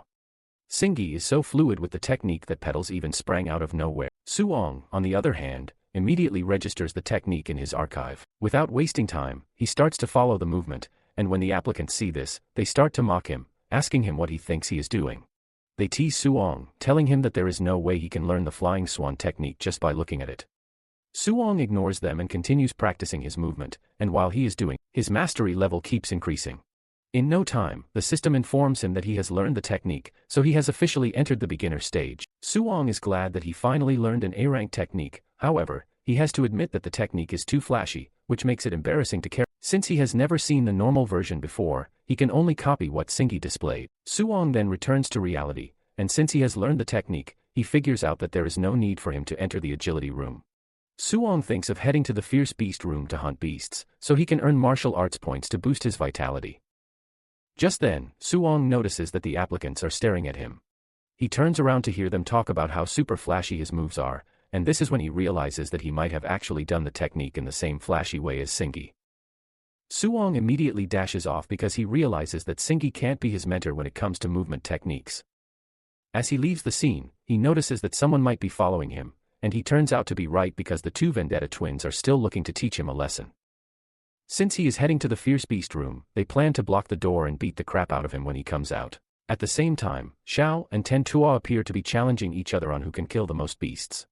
Suong arrives there to find the two arguing, and since he has never seen a telekinesis user fight before, he decides to take a look before going to hunt his own fierce beasts. Xiao steps into the room, and to Suong's shock, she starts to float in the air.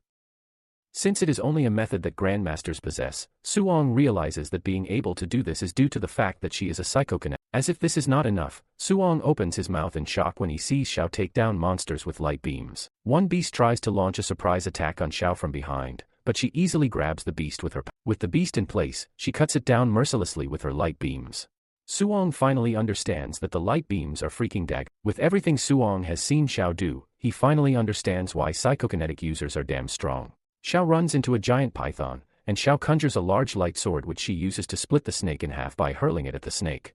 This further leaves a mark of shock on Suong because he doesn't remember the girl holding a weapon before. In addition, he knows that such a big weapon would weigh a lot, which means she is able to do this because psychokinetics are crazy humans.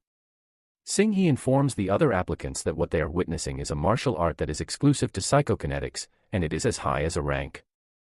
The other applicants are surprised to hear this because this is the first time they have heard of such. The applicants ask him how he knows all of these, while asking him if Tantua has an A-rank skill too. He confirms this, and the applicants freak out because they already consider him a maniac. Since the geniuses all have high training techniques, Suong realizes that the training camp is packed with good martial arts. He is just glad that he came to the right place.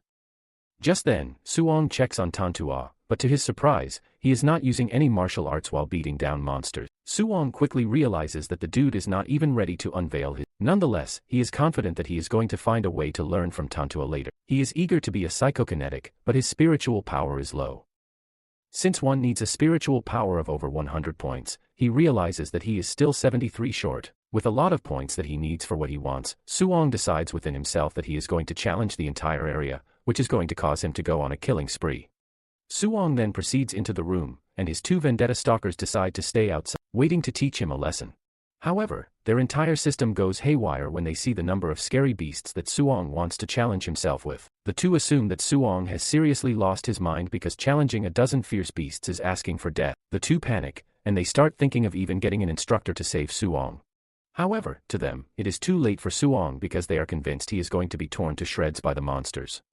Now in the beast's room, Suong teases the monsters, causing them to rush at him at the same time. Suong leaps backward to dodge the initial attack from the enemies before lunging toward them. He punches the monsters so hard that their insides are torn apart. The Vendetta twins are left speechless because Suong is tearing apart monsters that even mid-grade martial arts would find really hard to do. Just then, one of them notices that Suong is using a familiar footwork, and it then dawns on them that he has already copied Shinji's technique, which he is now using. The two stars are arguing because it is not possible for them. The two soon accept reality and realize that Suong is an insane talent to have been able to copy the technique at once. One of them immediately suggests that they forget about their vendetta mission, and his colleague doesn't even object to this. Suddenly the dude wants to rethink his decision, but his friend points to what Suong just did inside the training room. They stare into the distance to see that Suong has taken down all of the beasts in just a few minutes. Suong, on the other hand, is checking out the points that were given to him after defeating such high-level beasts. He realizes that it is not that much, which confirms his assumption that the stronger he is, the harder it is for him to accumulate points. Before he can even get a minute of rest, more monsters troop out from their and Suong quickly gets back on his feet because he doesn't have the luxury of resting. One of the monsters thinks it is wise to launch a surprise attack on Suong from behind, but Suong reacts to this really quickly and punches the monster into the air. Suong unleashes a terrifying aura that gives the beasts a rethink, but Suong is not about to give them second chances because he needs their Dao values. Suong goes after them, wiping out the beasts without mercy. On the outside, the Vendetta finally decides that it would be good for them to turn into the forgiving twins. The two figure out that it might be bad for them if Suong meets them there. The two quickly walk away, and they soon walk past the battle room where the other geniuses are using it. One of their colleagues is surprised that they are back already. He asks about their revenge mission, but the two can only answer nervously. Deep down, the two are happy that they still have their heads on their necks. Just then, Xiao and Tantua stepped out of the beast room, and Tantua acquired 280 points in total, while Xiao got 270 points. Their usual followers start to praise them while counting the number of monsters that they have killed. As for their weighted vest contributions, Tantua has 100 points, while Xiao has just 50. This means a great deal to their followers, whose highest is 30 points. Just then, they start talking about how powerful the geniuses are because of the number of beasts that they have defeated. However, the forgiving twins are the only ones who know that there is a special monster in the training camp that surpasses the trio. 1 hour later, Suong has left a mountain of corpses in the room, and he is already getting. However, he hasn't even reached his target point. Nonetheless, he checks the training wristwatch and realizes that he was awarded 700 points. Without hesitation, Suong heads to the martial arts pavilion. Upon arriving at the pavilion, Suong makes his way to the reception. He takes a journal to the table to read the menu. He is surprised to see just how expensive the A-rank skills are. The attendant then asks him if he is ready to make his order. Deep down, the attendant is not interested in attending to Suong because she believes that he is going to be broke. When Suong finally makes the decision, he tells the lady that he wants the spirit-gathering pills. He asks the attendant if it is true that they help to boost the spirit. She confirms this, but lets Suong know that it only takes effect once. Suong quickly orders the Tier 4 spirit-gathering pill, and the attendant is shocked when he shows her his points. The attendant cannot believe her eyes, and just like a good girl that she is, she presents the pill to Suong. Suong thanks the lady and asks her if she has any alloy spears that he can buy. Suong ends up exhausting all of his points when he buys the bears. It turns out that the one Suong bought is the C-rank fire dual attribute spear. Suong then realizes that his stats have improved a bit, but he still needs Dao points for what he plans to do. Suong then opens the box given to him by the attendant to take out the pill sitting inside. He swallows the pill and in no time, he feels the changes in his body. With determination, he reveals that he is going to become a spirit master. With the pill's effect kicking into place, Suong can feel all the exhausted nerves in his body get soothed. In addition, his mind has become really clear, giving him the ability to sense everything going on around him. By the time the pill is done with its work, Suong is surprised to see that it actually boosted his spiritual power by 24 points. He calculates the martial points that he currently has and realizes that even if he uses all of them, he would still be 0.5% short of what he needs. To get the 0.5%, all he needs is 5 martial points, which is equivalent to 1 beast that is defeated. With this, Suong wishes that he had killed just one more beast. Nonetheless, he can't regret what is already gone, and he decides to rest so he can take care of it the next day. Meanwhile, at the training camp warehouse, the instructors who are going to be participating in the raid have been they are given leaflets to look at the applicants that are assigned to them.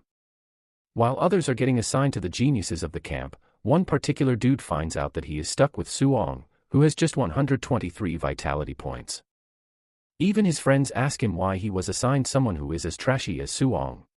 One believes that Chin made a mistake, but Chin enters the room at the right time to let them know that it was no mistake. The dude goes ahead to challenge Chin's decision, saying the dude is trash. However, Chin lets him know that Suong is not as simple as he seems because his combat power is on par with that of advanced stage martial artists.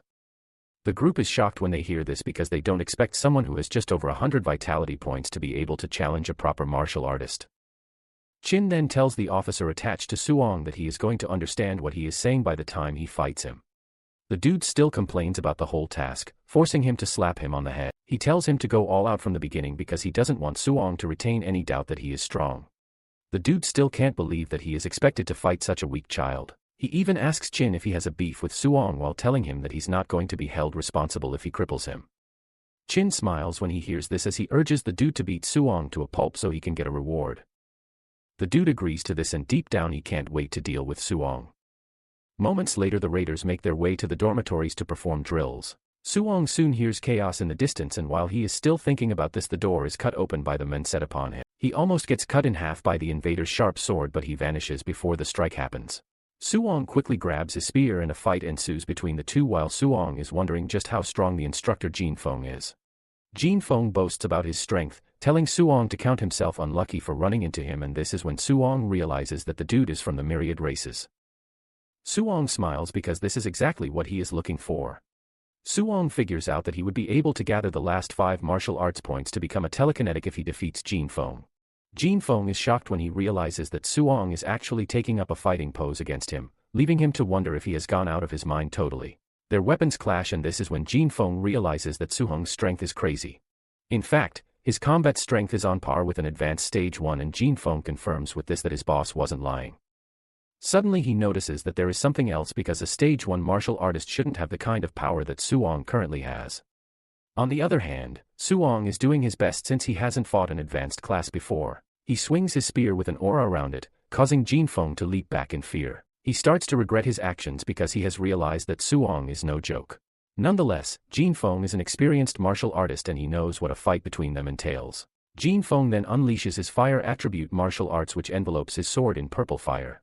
Su-hong is actually blown away by this since it is his first time seeing one. Jin Feng then lunges towards Su-hong while taunting him, asking him how he plans to block his powerful attack called the Flaming Slash. Unknown to him, Su-hong has his own idea and he covers himself in lightning before blocking Jin Feng's attack, knocking him backward. The wall behind Jin Feng is shattered from Su-hong's block, leaving Jin Feng sweating like a goat. He can't believe that Su-hong just blocked his fire martial art by externalizing light, and this is when he admits that Su-hong is a terrifying, talented. However, he still teases him, telling him that it appears that he is bad when it comes to lightning attribute spearmanship because he wouldn't have been able to easily defeat him. Su-hong admits that he actually doesn't, but he decides to do something crazier by mixing two attributes, which are lightning and fire. Jin Feng starts shitting his pants because he never thought an attribute fusion was possible, but Su-hong is basically doing it with ease, right in front of him. Jin Feng is left totally stunned because he has always believed that attribute fusion is nothing but a myth. He is still panicking when Su-hong leaps towards him with a powerful attack, and Jin Feng tries to uphold his honor by launching a counter. However, Su-hong's power easily overwhelms him and knocks him through the wall, sending him crashing to the ground. Since he has just defeated Jin Feng, Su-hong is given 7 points, and Su-hong smiles because Jin Feng just gifted him the points he needs to advance to a tele. Some seconds earlier, Chin and the lady martial artist are outside the dorm, waiting for a report. Chin believes that Su-hong should be getting a beating of his life already, and after this he would be able to persuade him to stop pursuing multiple guiding techniques to focus on one. This is when Jin Feng is sent through the wall, and he crashes right in front of the Grandmaster. He is knocked out totally, and his face is battered from excessive beating. The lady and the Grandmaster are left in complete shock because Su-hong just defeated Jin Feng with ease. At the same time, the three geniuses defeated their opponents, sending them crashing through the wall, just like Su-hong. The trio steps out of the broken wall, telling the Grandmaster that he should have sent stronger opponents because these ones are freaking weak. Tantua then notices that there are 4 defeated instructors on the ground, and the person who defeated the 4th one even finished faster than them. He assumes that Jin Feng is weak, which is why he lost to his opponent. However, the lady martial artist knows that Jin Feng is actually the strongest among these 4. He is not surprised by the 3 geniuses pulling off a win, but he knows that Su-hong is an early stage rank 1 martial artist, which means facing a tier 2 opponent should. But he even finished faster than the 3 geniuses.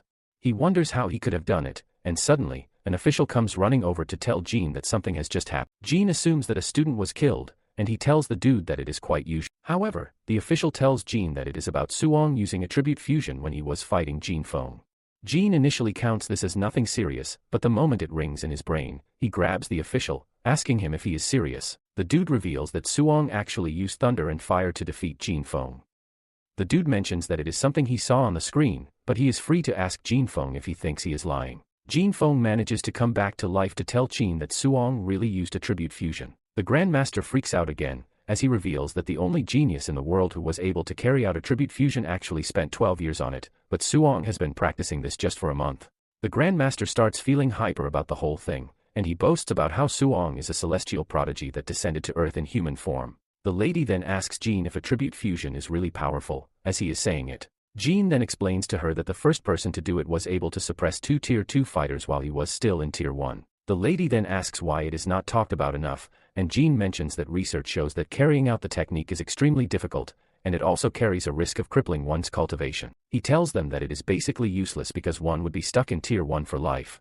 However, he is blown away by how Su-hong was able to succeed in just 1 month, which shows just how crazy his level of comprehension is. In fact, he possesses all of the attributes, which means it would be overwhelming if he could combine all of them. He believes that Su-hong has what it takes to suppress the emperors of the myriad races with a single strike. His assistants tell him to chill out because he is already over-exaggerating the whole thing because fusing 2 is difficult as it is. Just then, Chin tells the 2 to pardon his initial excitement and says he can't allow Su-hong to cultivate all 7 because he would be stuck at a 3 attribute fusion, which would be bad.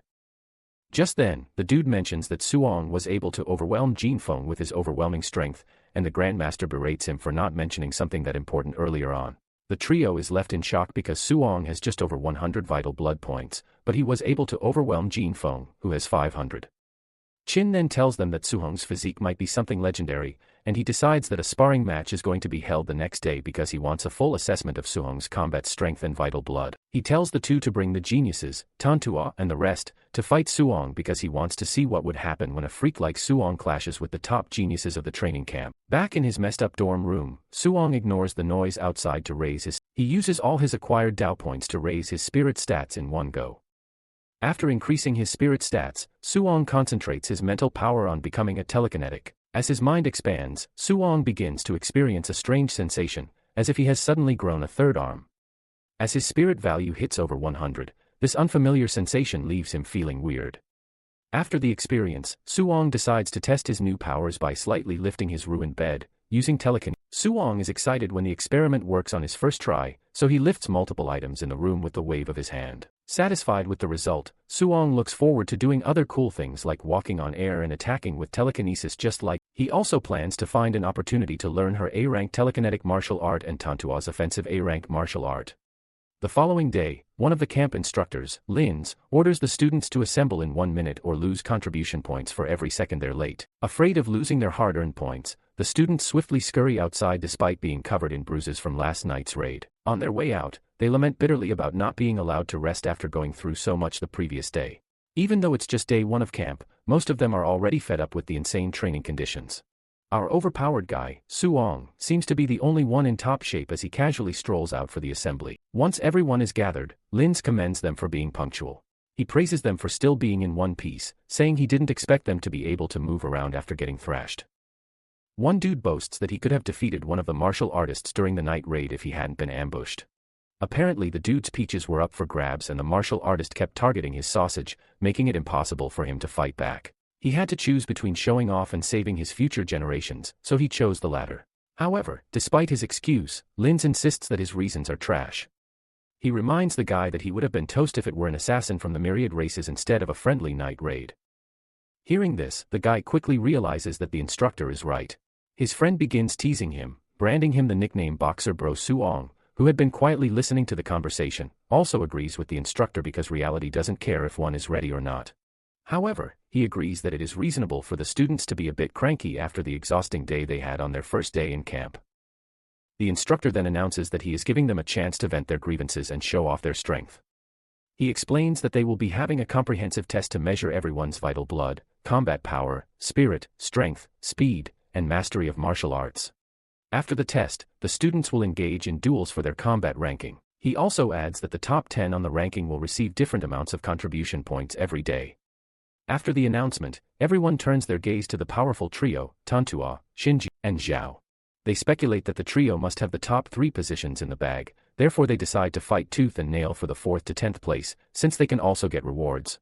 Suong, on the other hand, only looks forward to snagging first place because of the reward. He can't help but wonder what reward he can get for the first place. As the students chatter about the upcoming test, the instructor orders them to shut it and immediately follow him to take the test. A few moments later, they arrive at a warehouse arranged as their temporary testing ground with a Tier 2 combat power detector. While the students chatter on, Grandmaster Qin quietly observes Suong. He notes that Suong actively blends into the crowd without trying to stand out.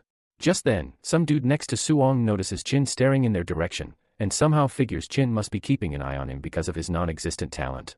But Suong just stares at him like a clown, knowing the dude is just Delulu. This is because Suong knows that Qin is definitely watching him. A few minutes later, Qin addresses the crowd and lets them know that he has high hopes for them. He also raises the stakes by adding a bigger reward to what was previously promised. Qin announces that he will be rewarding an A-rank martial art or movement technique to the person with the highest overall score. Basically, the winner gets to choose one from several A-rank techniques. This revelation hypes up the crowd and also raises the difficulty because now Tantua and his genius group will go all out.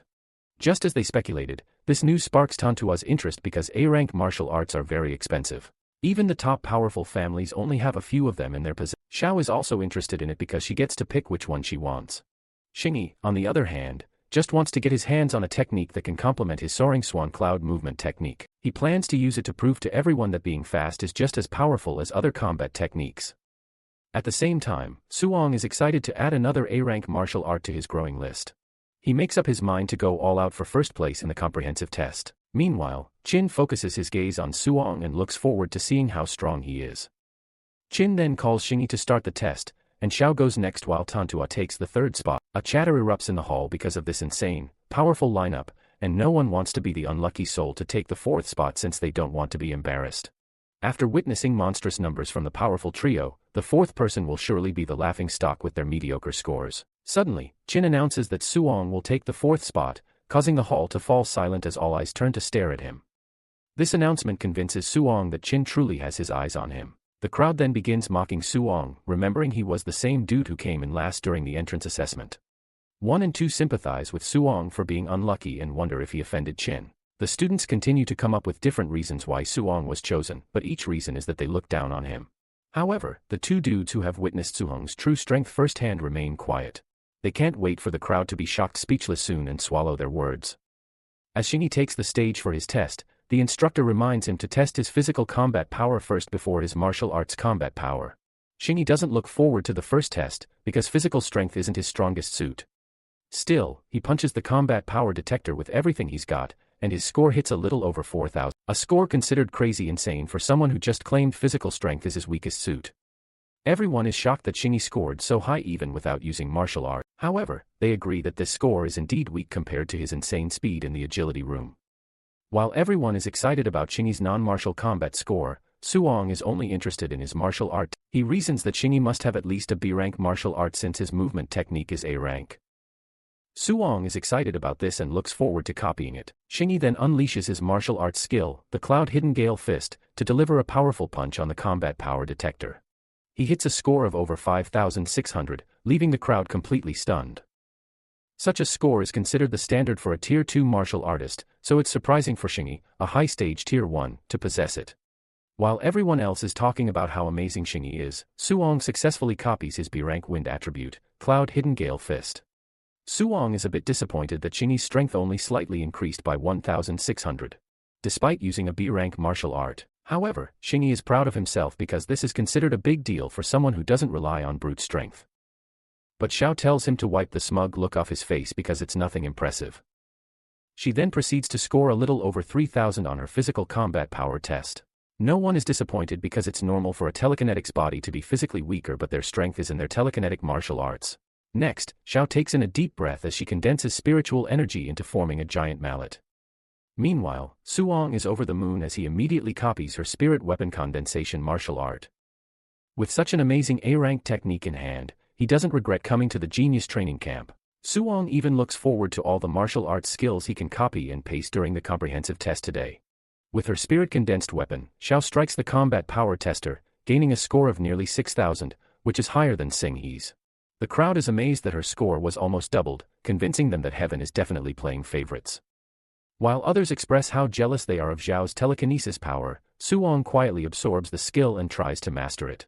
Basically, harnessing spirit power through telekinesis can help the user walk on air, control objects, and have many other practical uses in combat. Suong manages to condense some spiritual energy, but it dissipates before he can form any tangible weapon. It even leaves him completely wiped out. Though this telekinetic martial art can form anything, including fierce beasts, it consumes way too much spirit. Suong knows that with his current spirit level, it will be difficult for him to get to Xiao's level right away. He then immediately returns to reality and decides to learn it gradually later. Since Tantua is going up next, Suong can't wait to see his offensive martial arts. Tantua soon takes the stage, and a loud chatter erupts among the students as they look forward to seeing the power of a real combat genius. As he possesses the barbarian god physique, Tantuo's combat power is far more terrifying than anyone else, so the students feel he's definitely a shoo-in for first place. Suong is also curious to know the difference between Tantuo's physique and his own overlord physique. Tantua boasts about his power as he prepares to strike the combat power tester. When he finally unleashes the powerful punch, he scores above 5,000 and almost reaches Xinghe's martial arts combat score by 300. Chin commends him, and Tantua thanks the Grandmaster for the praise before announcing that he'll be using his martial arts next. Suong is excited when he hears this and focuses intently on the demonstration. Tantua then activates his fire attribute, a rank bone nether flame fist, while Suong copies it. Suong recognizes it as the same one he saw in the martial arts pavilion that cost 2,800 contribution points. Tantua then unleashes the punch and scores over 7,500 points, leaving the crowd stunned. Apparently this combat power is on par with a tier 2 mid-stage martial artist, and what makes it more amazing is that Tantuo's vital blood is around 350, which is considered low for such an insane combat power. Chin praises Tantua and lets him know that his father would be proud. Apparently Tantuo's father sired over a dozen offspring in his quest to produce a grandmaster. Tantua thanks Chin for the high praise, after which Chin calls Suong to the stage next. As Suong walks up to the stage, people begin to gossip. Some complain that he looks too calm because he just doesn't care since he's bound to lose. When he finally steps onto the platform, Chin reminds him about the rules of the test, and without hesitation, Suong prepares to deliver the first punch. He then takes a deep breath, and as his fist lunges forward, he vows to get the reward for first place. Suong finally hits the combat tester, and just the pressure from the strike causes a huge wind to blow through them. He gains an outrageous score of over 6,500, leaving them speechless. Even Chin is shocked and quickly realizes he may have underestimated Suong. Meanwhile, the crowd remains completely silent as they try to process what they just witnessed. When they finally come back to their senses, some of them begin to wonder if the machine is broken. Others point out that he came in dead last during the entrance assessment, so it makes no sense that he's suddenly acting like an overpowered monster. Even the so-called three geniuses of the camp are left questioning their existence. Singhi believes that Suong must be hiding his real level, while Tantua admits that he was too arrogant before. Suong then breaks the silence as he asks Chin if he should continue the next test. Chin tells him to go ahead, and as he prepares to take the next punch, Suong begins to quickly comprehend Tantuo's bone nether flame fist technique. He comprehends the skill even faster than Singhi's movement technique, convincing him that this one is perfect for his physique. While they wait for Suong to make a move, the instructor Lin Jia and Chin wonder how high he'll score with martial arts. Lin feels that Suong might not do well because he comes from a poor family and can't afford any decent martial arts technique. However, after observing Suong's current state, Chin believes that he's about to unleash a high-grade martial arts. Meanwhile, Suong finally masters the bone nether flame fist to beginner level in less than a minute.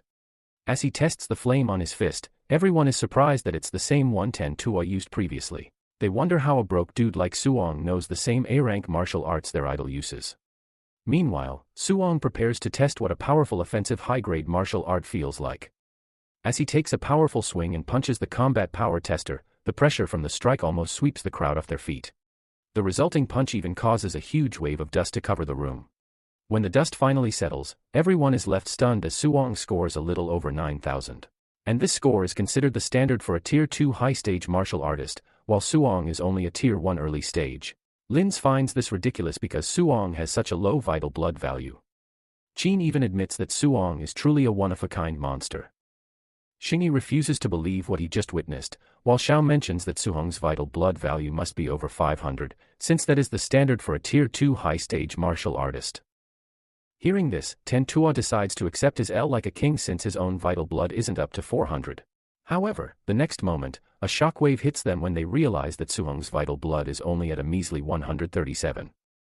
No one wants to believe such an absurd thing and would rather believe that the machine is broken. Someone even mentions that Suong's score must be missing an extra 0 at the end, because there is no way the combat power of someone with such terrible stats is at the same level as a tier 2 high-stage martial artist. Chin quietly observes Suong as he steps out of the vital blood detector. He then announces that they'll begin the combat ranking tournament. He explains that it will be based on a challenge system, and anyone can freely pick an opponent to challenge. However, the winner of the tournament will be the person no one dares to challenge. The moment Chin finishes explaining the rules, Xinghe immediately challenges Suong. Xinghe only challenged Suong because of his low vital blood and believes he can win with his movement techniques. Since he has more vital blood, Xinghe plans to dodge Suong's attacks and exhaust him out of the duel. He is convinced that all Suong has is brute force thanks to his combat power. Chin immediately turns down his request and informs the trio that they will be attacking Suong together. The trio smugly rejects the offer, fearing they might cripple Suong, and they feel Chin is giving Suong more credit than he deserves.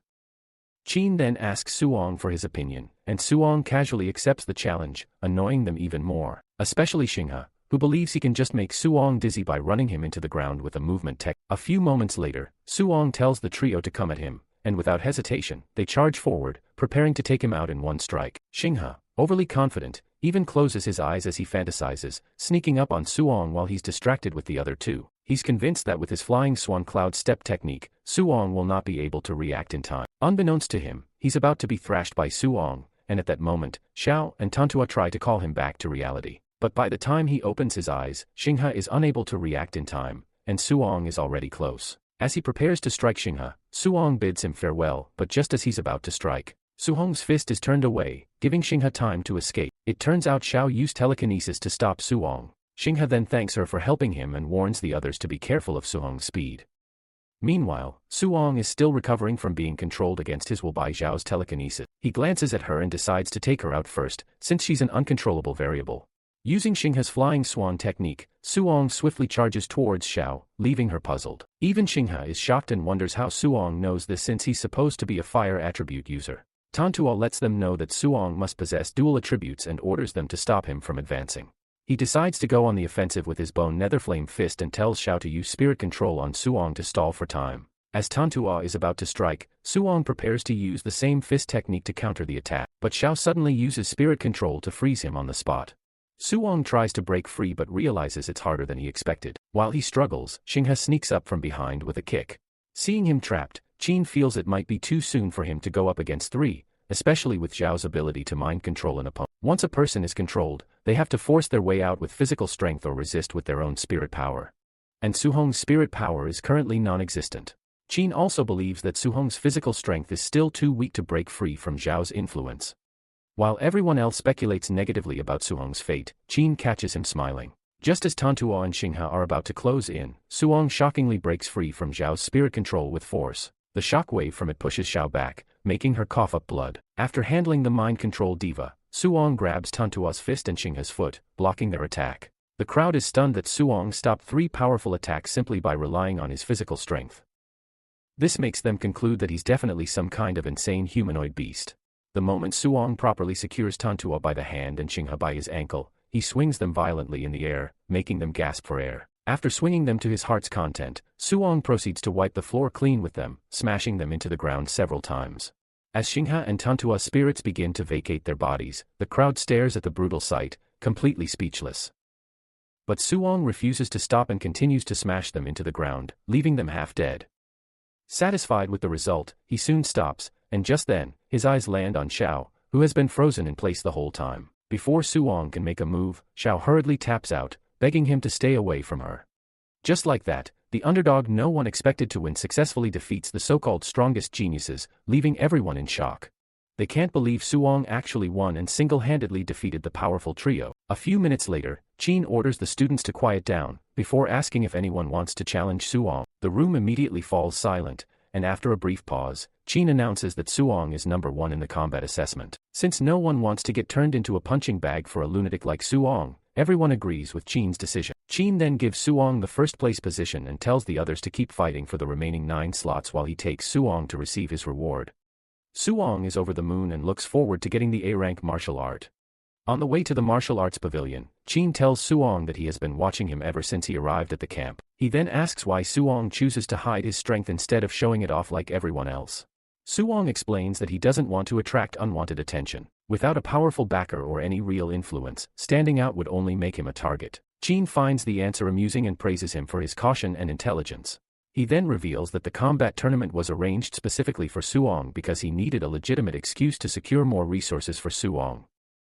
Since those resources are reserved for true geniuses, Qin tells him that there is no need to keep hiding his talent anymore. He vows to become Suhong's backer and promises to deal with anyone who dares to make trouble for him. Moved by the offer, Suong sincerely thanks Qin for his. A few moments later they arrive at the martial arts pavilion and Qin asks the clerk to bring out the martial arts catalog. He tells Suong to look through it carefully before making a choice and to ask if he has any questions.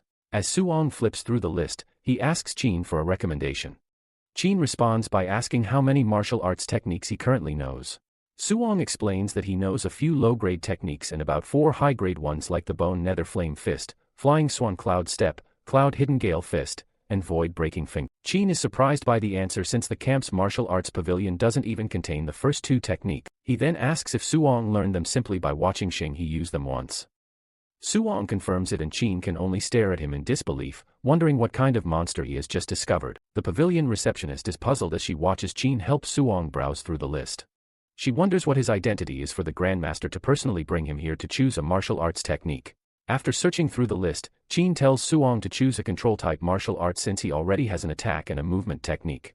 He suggests picking the A-rank Flame Cage, which condenses spirit energy to trap the enemy in a cage of flame. Basically, control-type martial arts require releasing spiritual energy from the body, while the attack type requires attaching the spiritual energy to a weapon or the body. However, Qin warns Suong that it's difficult for most Tier 2 martial artists to release tangible spiritual energy from their bodies. And since Suong is just at the early stage of Tier 1, it isn't recommended for him. However, with Suhong's talent, Qin believes he should be able to learn it. Qin knows this type of martial arts and decides to demonstrate it for Suong to let him make up his mind if he wants to learn it. Suong thanks Qin with a sly look on his face, knowing he can simply copy it and then ask for a different A-rank martial art. Qin then begins the demonstration by condensing spiritual energy in his hand to form a flame. After that, he releases the flame nearby, forming a cage of flame. He then tells Suong not to look down on this type of technique just because it lacks the destructive ability of attack types. He adds that they're quite useful during combat and proceeds to show Suong what he means. First, he traps the enemy with the flame cage and attacks them, which makes it impossible for them to dodge, allowing for a one-shot kill. Suong learns that the only downside of control-type martial arts is maintaining the flame cage while launching attacks at the same time. Qin tells him to focus on just the flame cage since attacking at the same time is beyond his level. Apparently, Qin only managed to master both after he became a Tier 3 martial artist, so it's impossible for Suong with his level. Since it's that difficult, Suong quickly turns it down and decides to choose something different for now. Qin is impressed that Suong didn't arrogantly try to learn the control-type martial arts like other geniuses would have done. This convinces him that Suong will go far because of his humility and ability to listen to advice.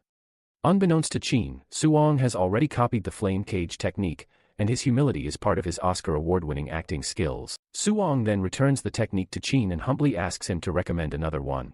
Qin agrees to help, and after flipping through the list, he suggests choosing a defensive martial art. He settles for an A-rank Earth attribute thick earth armor, which he believes is perfect for Suong. This technique condenses earth spiritual energy to form battle armor on the surface of the body, providing an extremely high defense system. Suong is pleased with this recommendation because when paired with his physical body, the effect will surely make him invincible to attack. As he happily accepts Qin's recommendation, Qin asks about his special physique. Suong replies that it's the Overlord physique, expecting some kind of over-the-top reaction from Qin. Among the 3,000 known physiques, this one is the strongest in terms of raw strength. So Suong expects the Grandmaster to hand him a bunch of A-rank martial arts techniques once he hears about his awesome physique. However, Qin's reaction is mid since he has never even heard the name Overlord physique before. Embarrassed, Suong confesses that he came up with the name since such a physique has never been recorded. Qin believes him because earlier, Suong easily blocked Tantua's full-strength punch without batting an eye. With such terrifying strength, Qin figures that this physique should be more powerful than Tantua's barbarian god physique. He then explains that he has never seen the strength of a Tier 1 martial artist reach such a level. Suddenly, an unusual ringtone breaks their conversation and Suong is surprised that it belongs to the Grandmaster. The caller turns out to be the female camp instructor, Bai Mu, as Qin impatiently tells her that he's busy. Bai Mu quickly lets Qin know that they discovered something bizarre while tracking students' contribution points. She reveals that Suong seems to be wearing a weighted vest during his duel with the three geniuses. Shocked, Qin asks Suong to confirm the claim and Suong casually replies that it is true. He explains that he couldn't take it off because he needed to farm contribution points. Realizing that Suong didn't use his full power during the test because of the weighted vest, Qin begins to practice breathing exercises to stop his brain from exploding. After regaining his composure, he tells Suong to stop struggling for those measly points and promises to give him plenty of rewards as long as he successfully challenges the training camp. Afterwards, he tells Suong to remove the weighted vest and Suong complies. Just then, the clerk offers to help him return the vest to the warehouse, but Suong says it's too heavy. However, the clerk insists, claiming that she's a dignified Tier 2 martial artist. However, the moment Suong lets the vest go, the clerk's eyes widen and at that moment, she knows she's messed up majorly. The weight vest slips right through her hands, leaving her completely stunned as it shatters the ground beneath it. She then asks how many kilograms it weighs and Suong casually reveals that it weighs 5 tons. Qin can't believe that an early-stage Tier 1 beat 3 late-stage geniuses while wearing an insane 5-ton weighted vest. Realizing that Suong might be stronger than he anticipated, Qin decides to use him to farm aura points from all the Grandmasters who look down on his like some chummy buddy, he grabs Suong by the shoulder, telling him that he has another A-rank technique for him.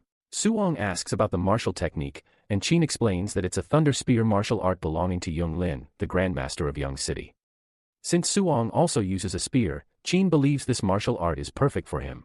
He also boasts that this technique is considered the strongest among other A-rank martial arts. Qin plans to take Suong to Young City to challenge Grandmaster Lin's prize student and scam him out of the technique. Suong feels this might be a bad idea, but Qin just wants revenge because Lin has been mocking the Star City training camp for producing trash talent every year. He then tells Suong to head back to his dorm and prepare to depart for Young City first thing in the morning. That night, Suong returns to his dorm, surprised to find it sparkly clean. He then decides to cultivate the 3 new martial arts he acquired during the day, which include the flame cage, spirit condensation art, and the earth battle armor. Suong hopes to at least reach the beginner stage in all 3 of them before leaving the camp the next morning. Meanwhile, Qin is busy calling Lin to challenge him to a duel in exchange for the Thunder Spear art. Lin smugly tells Qin to stop deceiving himself because he has a wood spirit prodigy at an early stage, Tier 2. He also proudly declares that his star student has learned the A-rank wood control type martial arts, wood prison, to the point of releasing spiritual energy from his body. Just as Lin predicted, his prodigy, Lin Shufeng, successfully conjures a wood prison from condensed spiritual energy. However, he is unable to hold it for long, and it dissipates after a few seconds. Shufeng is disappointed that he failed again, but Lin reminds him that control-type martial arts are not something to be learned in a day. Since Shufeng only started learning 2 days ago, Lin advises him to take it slow. Moved by his master's words, Shufeng excitedly promises to successfully master the martial art technique to the beginner stage in a month. Lin calls Qin, who is still on the call, to boast about Shufeng's claim. Apparently, this is a huge deal because it took Grandmaster Lin 3 months to learn the same martial art style. He then mocks Qin, telling him that Shufeng is not someone that trash talents from Star City Camp can challenge. Qin is pissed to hear this, but before he can protest, Lin hangs up on him. Lin then tells Shufeng to go easy on Qin's students later. He advises him not to win too easily to save them some face, and Shufeng agrees to put on an award-winning performance. The following day, Qin and Suong arrive at the Yang City training camp, flying through the air. Even though he's only using Qin's power to fly, the experience feels exhilarating for Suong, who is flying for the first time. Before they can even drop their feet on the ground, Lin can't wait to see the so-called genius Qin was boasting about. Qin then introduces Suong to them and reveals that he uses a spear, just like Lin. Suong greets Lin, but Lin is too focused on the fact that he's just an early-stage Tier 1 trash. Recalling how he asked Shufeng to put on an act, Lin wonders how they're supposed to do that now that their opponent has such a low level. He reasons that it's just overkill to make a Tier 2 fight an early-stage Tier 1. However, Qin remains calm and tells Lin to begin the duel immediately. A few moments later, they arrive at the martial arena, where a crowd has gathered to watch the duel, and everyone looks forward to seeing how strong Suong is. Lin then introduces Qin to them and Suong as the genius of the Star City training camp. However, when he reveals Suong's martial arts level, everyone erupts in shock. They can't believe Suong, an early-stage Tier 1, is challenging a Tier 2 martial artist. They wonder if they should praise him for being courageous or for being plain stupid by courting death. Even Shufeng is stunned speechless and wonders how he is supposed to put on his award-winning performance with such a gap in their level. As a consequence of losing the challenge, Lin smugly tells Qin that he has to teach Shufeng an A-rank martial art. He also promises to teach Suong an extra A-rank technique apart from the Thunder Spear that was promised if he defeats Shufeng. Suong thanks Lin for his generosity, while Qin is over the moon that they managed to scam another reward. Lin finds Qin's enthusiasm a bit weird, but he remains calm, believing that there's no way Suong can beat a Tier 2 martial artist with a wood spear. As Shufeng and Suong prepare to face off, Lin reminds Shufeng to hold back a little. Shufeng assures him that he will, and unsheathes his sword while feeling like he has everything figured out. Underestimating his opponents, Shufeng tries to figure out how to put on a good show without badly injuring Suong with a single strike. He tells Suong to draw his spear, but Suong casually says he doesn't need it for now. Suong only knows a C-rank spear technique, which is inferior to his other martial arts. Using such a technique in this battle will greatly put him at a disadvantage, so he doesn't plan to use it. However, Shufeng is pissed and misunderstands Suong's reason as sheer arrogance.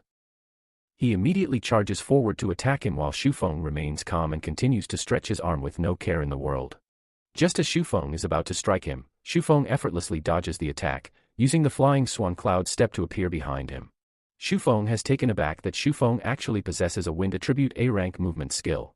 But this only makes things more interesting for him, and he charges toward, believing that movement skills are useless against a wood spirit prodigy like himself. He then activates the wood prison and manages to trap Suong from moving. Suong is a bit impressed that Shufeng possesses a control-type martial art since they're considered too difficult to learn. But even that can't keep him trapped, as he plans to forcibly break free from it using his physical strength.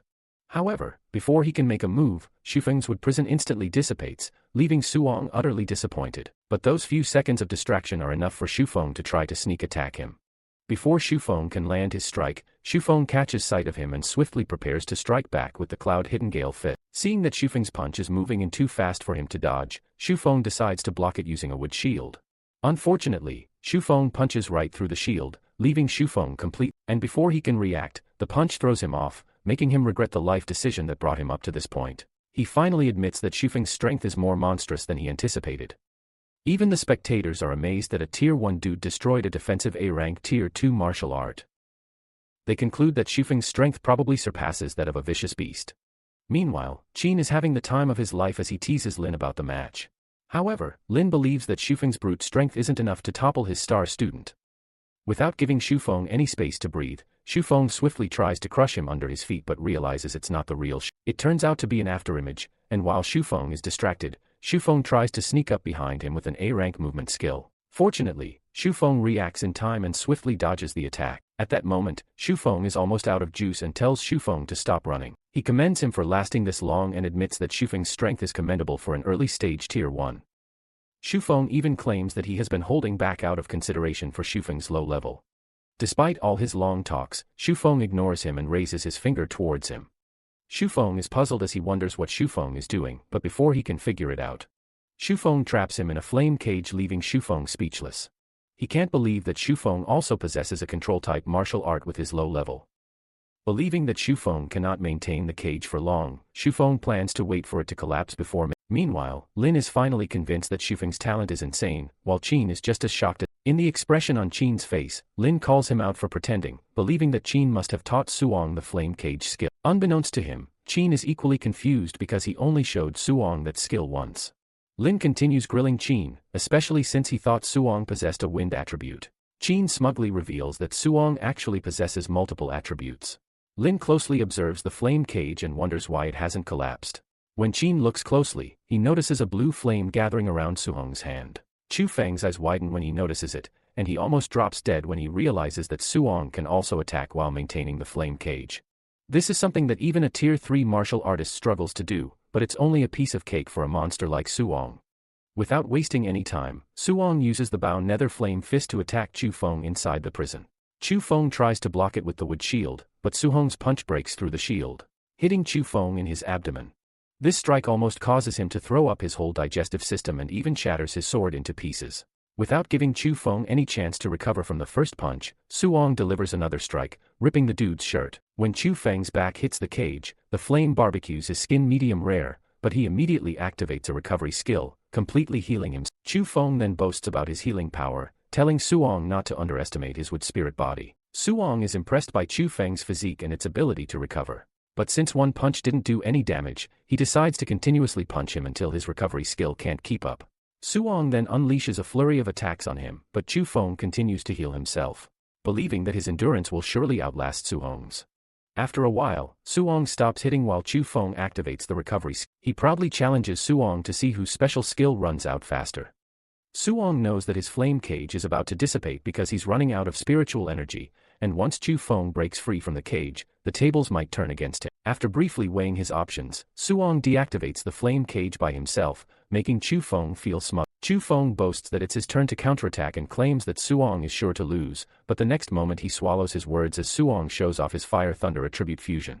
He wasn't planning on using it because it consumes way too much energy, but Shufeng just had to mouth off it. It is at this very moment that Shufeng knew he had picked on the wrong opponent. He refuses to believe that this is the power of a low-level Tier 1 martial artist and finally admits that Suong is a monster. Despite the obvious gap in their power, Shufeng refuses to give up and to keep Suong away. He places his hand on the ground to activate wood release. With this skill, he builds a strong wooden wall separating him from Suong. Unfortunately, that doesn't stop a monster like Suong from easily tearing through the wall with Thunder Fire Fusion Fist. With a single punch, he rams through the wooden wall and punches Shufeng directly in the face, knocking him out. An eerie silence falls on the arena as everyone tries to process what they just witnessed. After a brief pause, loud chatter erupts as the spectators discuss Suhong's strength. Someone even compares his punch to that of an S-rank martial artist. Lin, on the other hand, is still trembling as he questions what type of beast Qin brought to his turf. He can't believe that Suong can actually use the legendary attribute fusion and finds it even more ridiculous that he mastered it at such a young age. However, Qin has seen way too amazing things from Suong to be moved. Taking advantage of this, he decides to rub it in Lin's face by casually revealing that it only took Suong 1 month to fuse 2 attributes. Lin's brain starts buffering as he takes a little time to digest what he just heard. But old Qin doesn't stop there and further explains that Suong has 100% affinity in all 7 attributes and he practices all 7 of them simultaneously. At this point, Lin's soul is ready to check out of his body while Qin casually sips tea, clearly enjoying himself. Meanwhile, Lin's mind almost explodes as he tries to comprehend the fact that an early-stage Tier 1 dude fused 2 attributes in 1 month and has 100% affinity for all 7 attributes while practicing them all at the same time. Qin brings him back to reality, reminding him that he owes Suong the A-rank Thunder Spear art and his ultimate technique, the Palm Thunder. A few moments after the match, Lin takes Suong to the martial arts training room to fulfill his promise. As they stare down at each other, tension strong enough to power the city settles in the room. Suong's calmness leaves Lin feeling uneasy because he has never seen a freak of nature like Suong before. After a brief silence, Lin tells Suong that he's going to teach him the A-rank Thunder Spear art known as the 9 Heaven-Breaking Spears. Apparently, the 9 Heaven-Breaking Spear has 3 stances with 3 moves, each per stance. Each stance is more powerful than the last and the difficulty of learning them increases accordingly. Lin says he wouldn't even teach this skill to anyone below Tier 4, but he's making an exception because of Suong's talent. However, despite Suong's talent, Lin expects him to pick up only the first stance.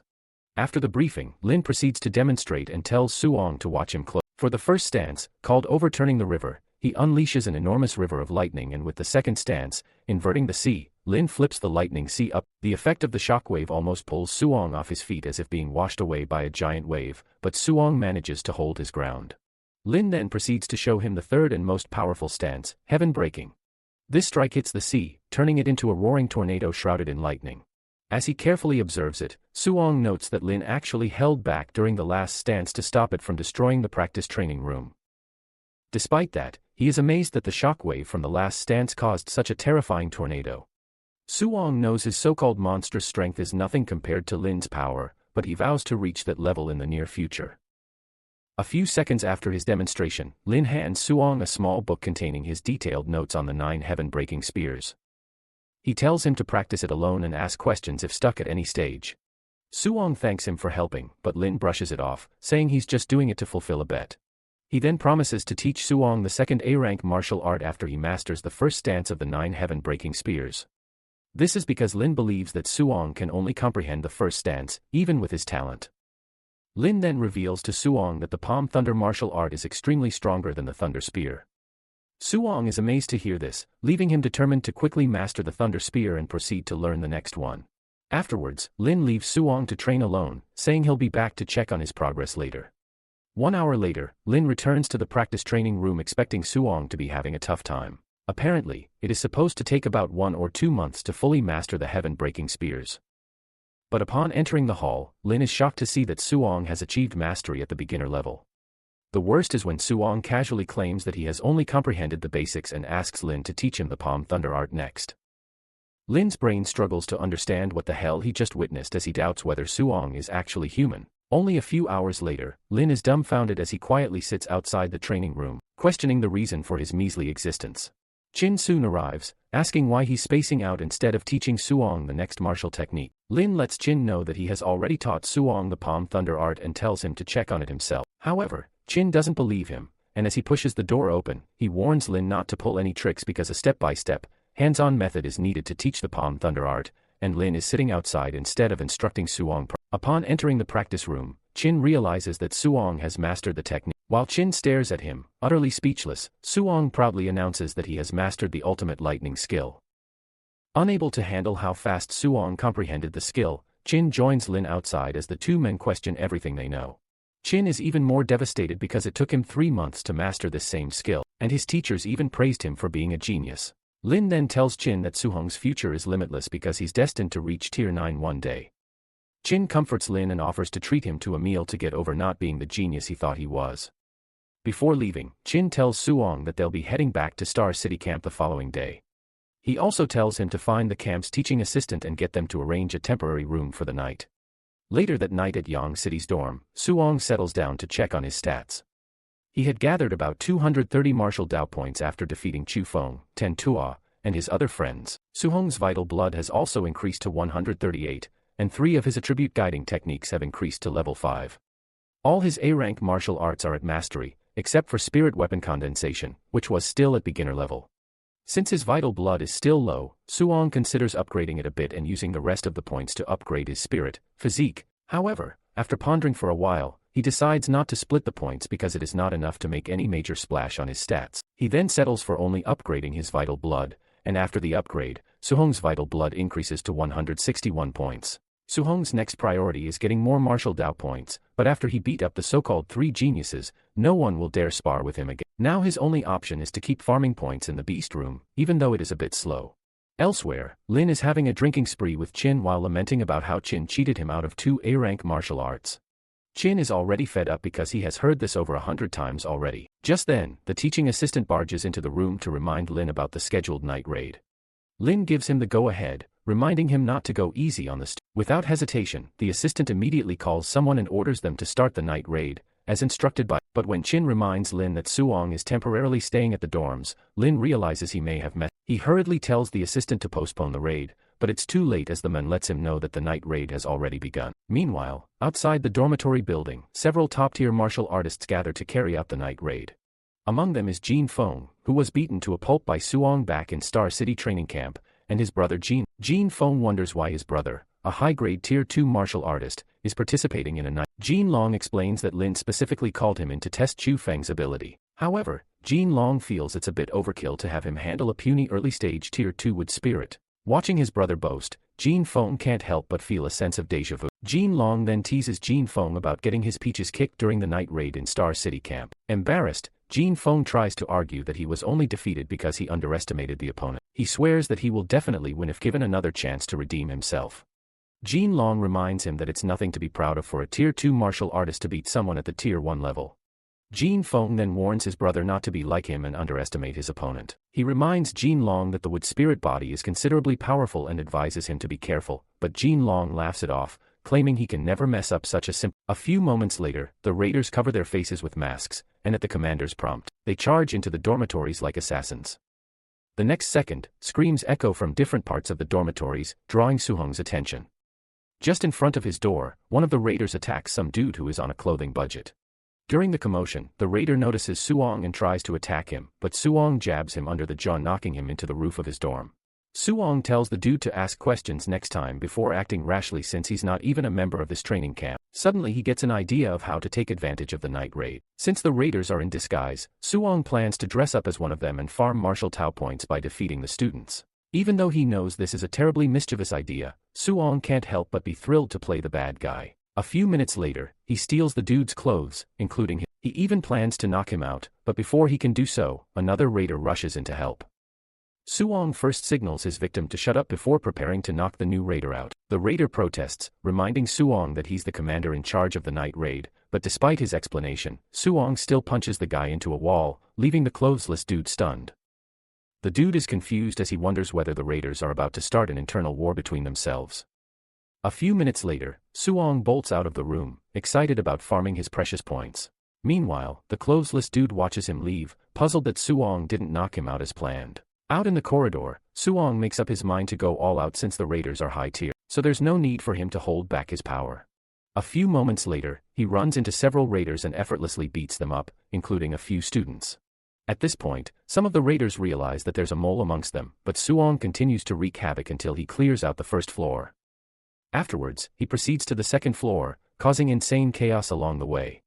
He then heads up to the third floor, grinning like he just hit the martial Dao jackpot as his points continue to increase rapidly. On the third floor, he finds a group of raiders watching an active fight between Chu Feng and Jin Long. They are impressed that Chu Feng was able to hold out against Jin Long for so long despite the gap in their levels.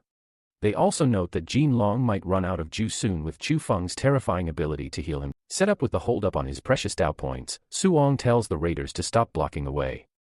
Thinking he's one of them, they casually tell him to join them in watching the battle between Chu Feng and Jin Long. With a mischievous smile on his face, Suhong tells the group that there's no need to continue. As he prepares to strike them, the dumb raiders stare at him, wondering what he's about to do. However, before they can figure it out, Suhong attacks them at the same time, telling them that he has dealt with the wood spirit body before. The commotion behind soon catches Jin Long and Chu Feng's attention. Not knowing that Suong is behind the mask, Jin Long questions why he's attacking his own comrade, but Suong ignores him and invites the two of them to come at him at the same time. Jin Long tells Chu Feng to stand down for the moment, promising that he will finish him off after dealing with Suong. Turning his attention to the masked fighter, Jin Long charges forward and declares, as a raider, Suong should focus on his assigned targets. Since he has chosen to interfere, Jin Long intends to teach him a lesson. As Jin Long closes the distance, Suong calmly raises his fist to meet the attack. The moment their blows collide, a powerful shockwave erupts from the impact. Suong's punch completely blocks Jin Long's strike, leaving him stunned. The force surging through the clash nearly shatters Jin Long's arm, causing him to stumble backwards in disbelief. Seeing Suong immediately rush toward him, Jin Long abandons any thoughts of fighting alone and shouts for Chu Feng to join forces with him to fight this crazy madman. According to Jin Long, Suong is fighting like a madman. Without hesitation, Chu Feng agrees, completely unaware that the person beneath the mask is actually his nemesis. Chu Feng quickly unleashes wood prison in an attempt to restrain Suong, but Suong reacts instantly, evading the vines before they can trap him. However, while he's distracted, Jin Long sneaks up behind to knock him down. But before he can strike, Suong activates the Earth Attribute Battle Armor, protecting himself from the punch. Jin Long is taken aback by this and is impressed that Suong blocked his Tier 2 high stage attack. You wonder where this unknown terror came from. Suddenly he loses sight of Suong and his giant earth battle. Jin Long quickly scans the room, looking for him, but Suong suddenly appears, slamming him into a... He almost spews his guts while Suong turns to face Chu Feng next. Without warning, he appears above Chu Feng and punches him into the ground, knocking the poor dude out in one strike. After taking out the two of them, Suong gains a whopping 140 martial Tao points for defeating Jin Long and 70 points for Chu Feng. He then checks his stats, and thanks to this little adventure, Suong earned over 2,400 martial Tao points in one night. However, all his other stats remain the same as they were before the night raid. The following day, the whole of Young City's training camp students nurse their wounds, including the raiders. Meanwhile, Lin blames Chin for bringing his monster student and throwing the camp into chaos. Chin smugly lies through his teeth, explaining that Suong didn't do anything, but Lin refuses to believe him. Fed up, he practically kicks them out of his camp, and Chin hurriedly picks Suong up like a piece of meat as they float into the air. On their way out, Chin asks Suong whether he possesses any metal, wood, or water martial arts. Suong replies that he doesn't, and old Chin decides to pull similar scams on his other friends to get Suong what he needs. Over the next couple of days, Chin takes Suong to 3 different training camps where they successfully scam them out of A-rank martial arts. Suong easily defeats their so-called prodigy, earning Chin some scolding from the Grand Master. Using the same scamming technique, Suong successfully won 3 new A-rank techniques. After returning to Star City's training camp, Suong first comprehends the 3 skills he scammed thanks to Chin. One is the Golden Ripple Metal Attribute technique, the other is the Vine Strangling Wood Attribute, while the third is the Water Dragon, a water attribute martial art. After only a few minutes, Suong masters the 3 skills at the beginner level, and looking back at his past, he can't believe he owns this many A-rank martial arts. Now that he has almost 3,000 martial Tao points, Suong decides it's time to increase his vital blood. His Thunder and Flame attribute guiding technique has also improved to level 6, while some of his martial arts, like the Gale Fist and Flying Swan movement, are already at the level of Minute Subtlety. The 3 were at the level of Mastery, except for Telekinesis, which is still at the beginner level. Suong then uses most of his Tao points to increase his vital blood, but his muscles almost explode from adding too much at once. After consuming all the points, his body returns to normal, and his vital blood increases to 400. With this, Suong is now only 50 points away from breaking through to a Tier 2 martial practitioner. Now that he has only 100 martial Tao points remaining, Suong tries to figure out where to use. He considers using it to strengthen his spirit or his overlord physique. After thinking about it for a few minutes, he decides to use it on his overlord. However, Suong is instantly disappointed as 100 martial Tao points only add 0.1% to the overlord's body. Realizing his physique is too hard to level up, Suong decides to leave it as it is for the time. He then hurries out, determined to focus all his strength on breaking through to a Tier 2 martial practitioner. He plans to head to the Fierce Beast room to farm some martial Tao points for his breakthrough. Upon opening the door, Suong runs into Qin, who immediately asks him whether he has a healing martial. Hearing this, Suong immediately knows that Qin is up to no good and plans to scam another old dude out of his healing technique. Just as Suong thought, Qin takes him to Hang City training camp to join their special wilderness training.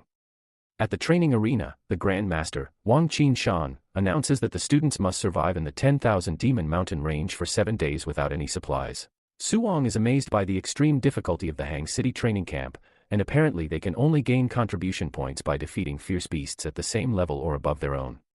Since Hang City is located in the provincial capital, it is expected that their camp is full of actual geniuses.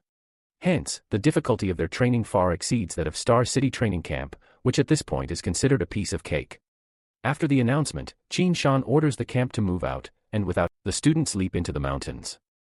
Once they leave, Qin Shan asks Qin if he still dares to bet, knowing that Suong hasn't even reached tier. Qin assures him that he's confident before restating the terms of their bet. If Suong wins, Qin Shan has to teach him an A-rank healing martial art. However, if he loses, Qin promises to teach an A-rank martial art to as many students who beat Suong. Qin Shan reminds him that half of the students in Hang City Camp are at tier 2, and wonders if Qin can teach them all. Wanting to save him some face, Qin Shan tells him to forget about the bet and just let Suong experience the terror of the beasts in the 10,000 Demon Mountain range. Qin is worried when he learns that the beasts are from the myriad races demon cult, but Qin Shan assures him that they're just low-level tier 2 and tier 3. Qin is still not convinced and warns that Qin Shan is trying to work the students into their graves by making them face a tier 3 beast from the myriad races demon cult. But Qin Shan believes this training is necessary to prepare them for how cruel the myriad races war has become. Unable to reason with him, Qin decides to rest his case and just watch how things unfold. He quietly hopes for Suong to focus on coming back alive instead of fighting for first place. Meanwhile, Qin's fears prove unfounded as Suong wreaks havoc throughout the 10,000 Demon Mountains. Using the first stance of the 9 Heavens breaking spear, he cuts down hordes of ferocious beasts with ease. He then unleashes the wood attribute martial art, Vine Strangling, effortlessly tearing a massive serpent beast to pieces. By nightfall, Suong faces off against a giant tiger beast and defeats it using the water attribute martial art, Water Dragon. Although impressed by the power of his newly learned techniques, he realizes they consume a tremendous amount of internal spiritual energy, preventing him from using them continuously in battle. Having accumulated enough martial Tao points, Suong searches for a secluded cave where he can safely attempt a breakthrough to tier 2. Once inside, he begins channeling the 500 martial Tao points he has gathered into his vital blood, initiating the breakthrough process. While Suong is focused on breaking through, a strange dude arrives near the cave, grumbling about being sent on an errand. It soon becomes clear that his group is preparing some kind of sacrifice deep within the 10,000 Demon Mountain range. To ensure their plans are not disrupted, he has been tasked with scouting the surrounding area for any potential intruders. As he searches the area, he notices the corpse of a beast and immediately realizes that someone may be hiding inside the cave. Approaching the entrance, he calls out to the intruder, ordering them to come outside and accept a swift death. He even threatens to devour whoever is inside if they refuse to comply. A few minutes later, he enters the cave and although he doesn't see Suong, the dude already figures that his strength must be a tier 2 or tier 3 since he was able to take down a tier 2 blazing black tiger. While he's busy mouthing off threats, Suong hides behind the cave trying to figure out his next move. From his foul mouth, Suong can tell that the redhead is not a good guy. The way he looks down on tier 3 martial artists makes Suong wonder if the guy is at tier 4.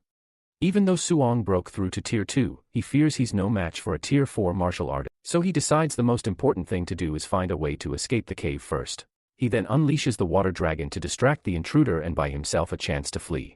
As Suong's water dragon rushes towards him, the redhead remains calm and with a single flame strike, he blocks the attack. However, from the attack, the dude realizes that Suong is just an early stage tier 2. While he's distracted, Suong tries to swiftly escape but the redhead notices and chases after him. Since Suong slayed a blazing black tiger at the early stage tier 2, the dude believes he's a genius. He then smugly boasts that his favorite pastime is slaying geniuses before they blossom. The guy suddenly stops in his tracks, looking puzzled when Suong stops running and pauses at the entrance of the cave. When he questions why he stopped, Suong explains that it's because he figured out the guy's level.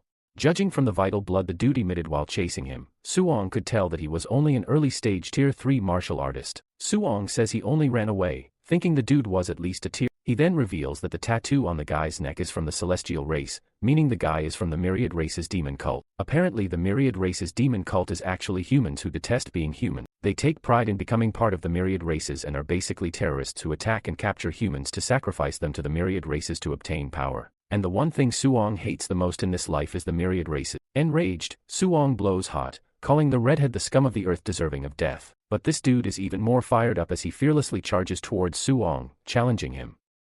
As he leaps forward, the guy unleashes a powerful fire attribute attack known as the Heavenly Slap. Despite the gap in their levels, Suong remains calm instead of rushing forward rashly. Since this is his first time fighting a tier 3 martial artist, he decides to bring out the big guns. First, he unleashes the first stance of the 9 heavens-breaking spears, overturning the river, and easily blocks the dude's attack. Suong is disappointed by this because he was expecting some kind of resistance.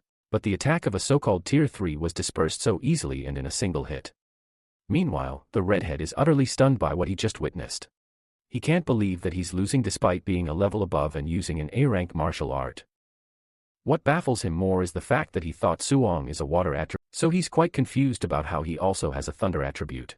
Refusing to accept his L like a king, the redhead unleashes a flurry of attacks, hoping that one of them would be a hit. Unfortunately for him, Suong effortlessly dodges them and, without warning, sneaks up behind. Before the dude can react, he unleashes the second move, inverting the C, leaving the dude completely confused. Realizing he might have messed with the wrong monster, the dude decides to flee, noting that Suong's power far surpasses his puny heavenly sunslash. But just as he's about to retreat, Suong traps him in the wood prison, leaving him more confused than ever. The dude begins counting the 3 attributes he has seen so far, and none of what he's witnessing makes any. To make matters worse, Suong finishes him off with a little bit of palm thunder martial arts. However, when the dust settles, there is only a shell of the redhead left behind, making Suong realize that the guy somehow managed. Elsewhere in the forest, the dude materializes out of thin air, putting himself back together like Humpty Dumpty. He admits that Suong is a monster, and not just some basic genius. Unfortunately, just as his body finishes materializing, Suong appears out of nowhere, refusing to let the guy is clearly terrified,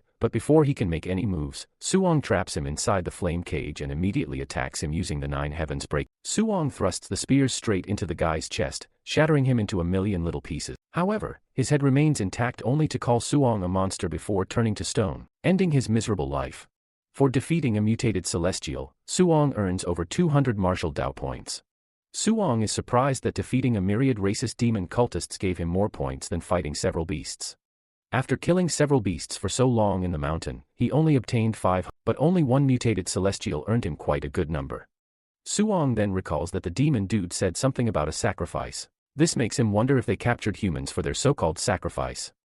After thinking about it for a few minutes, he decides to inform Qin about it. Back in Hang City training camp, Qin receives the message that Suong encountered someone from the myriad racist demon cult. He then informs Qin Shan about the sacrifice and Suong's appeal to send a team to rescue humans who were captured. Qin Shan informs Qin that they don't need to send anyone because this time, the cultists are sacrificing themselves, which is actually a good. Qin is not surprised to hear this, since the myriad racist demon cult has been known to be total psycho weirdos. As Qin continues to calmly sip his tea, Qin Shan reminds him that Suong might be in danger. But Qin isn't even slightly worried and tells him that Suong already took down the Tier 3 demon cultists. Qin Shan refuses to believe that a Tier 1 took down a Tier 3 martial artist and a myriad racist demon cultist. He tells Qin to stop bragging, but Qin has no intention of fighting to convince such an unbeliever. 3 days later, Suong is still farming martial Tao points by taking down fierce beasts. He planned to take out a few myriad racist demon cultists, since they give him more martial Tao points. But after 3 days of searching, Suong hasn't come across any soul. His vital blood has increased to a little over 500, and even his spirit added a few more points, though slow as usual. All his other stats remain the same except for the bone nether flame fist and flame cage martial arts, which have both improved to minute subtlety. What disappoints Suong more is that after days of hunting several monsters, he only has a little over 800 martial Tao points. And this is less than he'd get for taking down 4 myriad racist demon cultists. Thanks to his protagonist plot armor, the universe answers Suong's prayer by delivering a woman from the myriad racist demon cult. The girl commends him for having such sharp senses, and even flirts with him, not knowing that she's messing with the wrong dude. To teach Suong a lesson for trespassing on their turf, she decides to end him on the spot. She immediately attacks him with frost spikes, but Suong remains. In fact, he's clearly pleased that his precious martial Tao value was delivered right to his doorstep by Amazon. Suong then blocks her attack using the water dragon, but as a thick fog surrounds him, she tries to grab him from behind with a whip. Suong catches the whip just in time and plans to drill the girl for the location of the rest of her group. He then grabs the whip and drags her towards him, leaving her stunned and unable to resist. As he drags her towards himself, Suong uses the bone nether flame fist to slam her into the. He then threatens her to reveal the location of the myriad racist demon cult. Without hesitation, she gives him the coordinates and promises to tell him everything, as long as he spares her life. Suong then asks how many Tier 3 martial artists are at their stronghold. She replies that there are 3 of them, including herself and 3 Tier 2 martial artists. Since he has already taken out the redhead dude earlier, plus this girl, Suong reasons that they must have just 1 remaining. With only 1 Tier 3 remaining, Suong plans to wipe out the demon cult stronghold and earn thousands of martial Tao points. This is because he wants to use some of the points to break through Tier 2 of telekinesis. While Suong is distracted thinking about his precious points, the girl breaks free, mocking him for underestimating her. She also swears never to let him off before transforming into her mutated celestial form. Looking like some ugly human-bat hybrid, she boasts that her power will double with this transformation, and it'll be enough to tear Suong into pieces. Unfortunately, the problem with villains is that they talk too much, and before she can even finish her villain monologue, Suhong's thunder spear thrusts straight through her chest. Suong grabs the spear, telling her that her cult has committed way too many horrible sins, so he doesn't plan to let even a single person go scot-free. With that, Suong finishes her off in one strike, telling her to contribute to his precious martial Tao points. After murking her, he gains a little over 200 points, making him very satisfied. Somewhere deep in the mountain, the Myriad Race's demon cult is seen next to their sacrificial altar surrounding a couple of geniuses from the Hang City training camp. One of them curses under his breath for trusting a demon cultist who told them that there were only 3 people in the stronghold. Apparently, they were also told that the stronghold only has Tier 2 martial artists, but looking at the group now, every single one of them is a Tier 3 martial artist. A few moments later, the commander, Blood, orders his people to murk the 3 geniuses. Hearing this, the demon cultists are hyped up as they look forward to sacrificing them to their lords. It turns out the 3 of them are mid-stage Tier 2, and the one thing Myriad Race's demon cultists hate is geniuses. Despite knowing they're about to be toast, the trio refuses to give up without a fight and swear to take the cultist down with them. Determined to go down in style, the only girl in the group assures them that their master will avenge their deaths. Meanwhile, the so-called masters, Qin Shan and Qin, watch the whole thing unfold from a distance. Qin Shan even fishes for praise from Qin regarding the 3 geniuses of Hang City. Qin is truly impressed that they're prepared to give up their lives against over a dozen Tier 3 demon cultivators. Qin Shan decides to let them fight a little bit and only save them if absolutely necessary. However, Qin tells him that they might not need to step in, as he notices Suong rushing towards the sacrificial stronghold. Thinking Qin must be high on fake juice, Qin Shan tells him to stop daydreaming. He refuses to believe that a Tier 1 trash can save people from the hands of several Tier 3 martial artists. Meanwhile, the 3 geniuses are still holding their ground, and one of them tells the other 2 to leave while he serves as bait to buy them time. However, they refuse to leave anyone behind and would rather perish together. Just as the demon cultist leaps forward to finish them, the trio resign their fates as their lives flash before their eyes. But a miracle suddenly happens as Suhong's lightning spear saves them at the last minute. The spear practically drills a minor trench separating the cult members from the trio. An eerie silence settles amongst them as they behold the bizarre scene displayed before them. Not having seen who threw the spear, the cultists begin to scan around, searching for the... Before they can figure it out, Suong leaps out of nowhere, swiftly crushing them like ants with the palm thunder martial art. Before long, he breezes through the group like the Flash, leaving behind only a trail of lightning and corpses. After handling them, Suong quickly stops to check on the trio, but they are too stunned to speak to him. One of them immediately recognizes him as the crazy, powerful Suong from the Star City training camp. The other dude praises Suong for being so strong and taking down several Tier 3 martial artists in an instant. Meanwhile, Qin Shan is starting to become a believer and wonders how Suong is able to use Palm Thunder. Because Qin asked him to teach Suong a healing martial art, Qin Shan thought he possessed the wood attribute. Even Qin isn't able to answer because he's too stunned to see Suong using Palm Thunder continuously, which can only mean he broke through to a Tier 2 martial art practitioner. Qin is especially amazed that Suong was only in the early stage Tier 1 when he entered the camp. And before he departed for the special mission, he was at a high stage, Tier 1. It's only been a few days since Qin last saw him, so he finds it hard to wrap his head around Suong's absurd cultivation speed. Back in the sacrificial stronghold, Suong orders the trio to leave while he handles things. They immediately obey, but warn him to be careful. Unbeknownst to them, Suong is actually chasing them off to prevent them from stealing his precious Tao point. At first, he appears to be angry that the woman from earlier lied about the number of people in the stronghold. But the next moment, a wicked grin spreads on his face as he secretly stakes his ownership on the demon cultists like a kid who just found a huge pile of candy.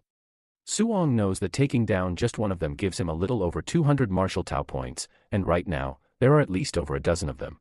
As Suong muses over his precious points, they furiously charge towards him, yelling and cursing while he secretly relishes the moment. In an instant, Suong effortlessly crushes them, leaving nothing but a trail of blood. Afterwards, he turns to finish the remaining ones with the Palm Thunder technique, but they're too terrified as they begin begging for their pathetic lives. However, Suong annihilates them, and as their screams echo through the forest, they call for their commander to save them, but the commander ignores all the commotion as he ascends the steps of the sacrificial stronghold. When he finally reaches the top, the commander proudly tells his fellow cultists that their sacrifice will never be forgotten. Suddenly, the blood from all the corpses begins to converge towards the center of the altar, leaving Suong puzzled. He watches as the blood completely swallows the commander. Suong figures that this must be what they meant by sacrifice. A few minutes later, an actual celestial being named Tianming descends after the blood sacrifice. He proudly mocks Suong, asking why he's not kneeling to the noble celestial race. While the celestial dude is trying to farm aura, Suong stares at him like meat on a chopping block. He excitedly looks forward to the amount of martial Dao points he can get for taking down an actual celestial, since murking a mere demon cultist is quite profitable. The celestial dude, Tianming, soon notices Suong staring at him, and feels disrespected that Suong dared to gaze upon his. To teach him a lesson for his insolence, Tianming suddenly attacks him. Suong is actually stunned by the speed of his movement, and for the first time, he feels a bit uneasy. Before he can react in time, Tianming unleashes a powerful punch, but Suong manages to successfully block it. Tianming finds it impressive that someone that strong exists among the younger generation of humans. Suong, on the other hand, is still recovering from the aftereffects of Tianming's attack that almost crushed his wrist. He admits that the celestial dude is actually strong. Meanwhile, Tianming is excited to encounter such a formidable opponent. He thought this possession that followed the demon cult's sacrifice was the usual mission to wipe out a few humans, but meeting Suong has hyped him up and he looks forward to crushing him, since letting him live will pose a serious threat to the celestial race. Unfortunately, Tianming realizes that he doesn't have much time as his body begins. Apparently, the body he possesses is at least tier 4, and now it's collapsing way too fast. However, Tianming believes that it is more than enough to crush Suong. Planning to finish Suong before his mortal body collapses, Tianming charges towards him to deliver another punch. In the meantime, Suong tries to understand what Tianming's words mean. After considering it for a second, Suong realizes that Tianming isn't actually a true celestial. Apparently, he's just a human shell possessed by a celestial being. This at least gives him the courage to boldly face Tianming as he charges forward, determined to see who gets to laugh last. Before long, a fierce battle breaks out between the two of them as each one clashes, trying to assert dominance over the other. Qin, who has been watching the whole thing like a match spectator, is amazed by Tianming's endurance. He notes that the physical body of a celestial body must be powerful to be able to keep up with Suong's monstrous strength. Qin Shan, on the other hand, is more interested in Suong than the celestial. He can't believe Suong is fighting an actual celestial with pure strength and even giving him a hard time. Back on the battlefield, Suong releases a flurry of punches while Tianming struggles and the most shocking thing of all is that Suong is a whole realm below this so-called celestial. A few moments later, Suong delivers the last blow, causing Tianming to stagger. Tianming, already looking battered, questions Suong about his physique. He notes that his strength has never failed him while facing even the rated geniuses of all races. Even though he can't use his full celestial power due to the limitations of this mortal body, a mere human should not be able to resist him to this extent. Seeing the expression on Tianming's face, Suong mocks him for running out. He clearly seems to be enjoying himself and feels he hasn't experienced anything as exhilarating as this ever since he awakened the Overlord physique.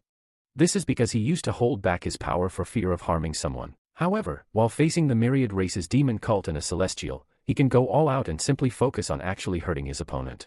Meanwhile, Tianming tries to blame his weakness on his collapsing physical body, but Suong stops him mid-sentence, saying he also wishes to fight the real celestial body. That way, he can thoroughly enjoy this exhilarating fight even more. Enraged by Suong's humiliating words, Tianming decides to bring out his big gun. He activates the Divine Treasury, an ultimate skill that can rain down several divine spears from the sky. Suong is utterly mesmerized by the sight before him to the point of dropping his very little earthly spear. He notes that the golden spears are capable of annihilating a tier 3 martial artist. As usual, Suong tries to copy this technique, but the system notifies him that it cannot be learned. Suong is stunned to discover that there are martial arts that cannot be comprehended by the mortal mind. It turns out Tianming's Divine Treasury skill is the Celestial's innate martial art, and apparently only those with the pure bloodline can wield it. Qin figures that Tianming must be a big shot among the Celestials since his bloodline is extremely pure. Qin Shan, already panicking for Suong's safety, tells him to stop worrying about Tianming's identity and save Suong. He says they can't let an important treasure like Suong perish at such a critical moment. But Qin stops Qin Shan from stepping in and tells him to wait for Suong to use his ultimate move. Qin Shan is shocked when Qin casually reveals that Suong has 100% affinity in all 7 attributes. He also reveals that Suong mastered the fusion of thunder and fire attributes when he was only at the early stage, tier 1. Back on the battlefield, Tianming prepares to end Suong, saying he can't be allowed to live as his very existence poses a massive threat. He then summons the spears to attack, declaring that Suong dies today. As the golden spears rush towards him, Suong remains calm. Since Tianming is forcing him to go all out, Suong whips up the Holy Grail third stance of the 9 heaven-breaking spears, heaven-shattering. He then unleashes a powerful bolt of lightning, completely deflecting all the golden spears and turning them to mush. It is at this very moment that Tianming realized he had messed with the wrong human. As the lightning spear heads towards him, he doesn't even know how to react and just accepts his celestial L without putting up a fight. Suhong's strike tears through Tianming, completely obliterating him into a million little pieces like his tiny, fragile ego. After the dust settles, Suong gains a whopping 843 martial Dao points for slaying Tianming's mortal shell.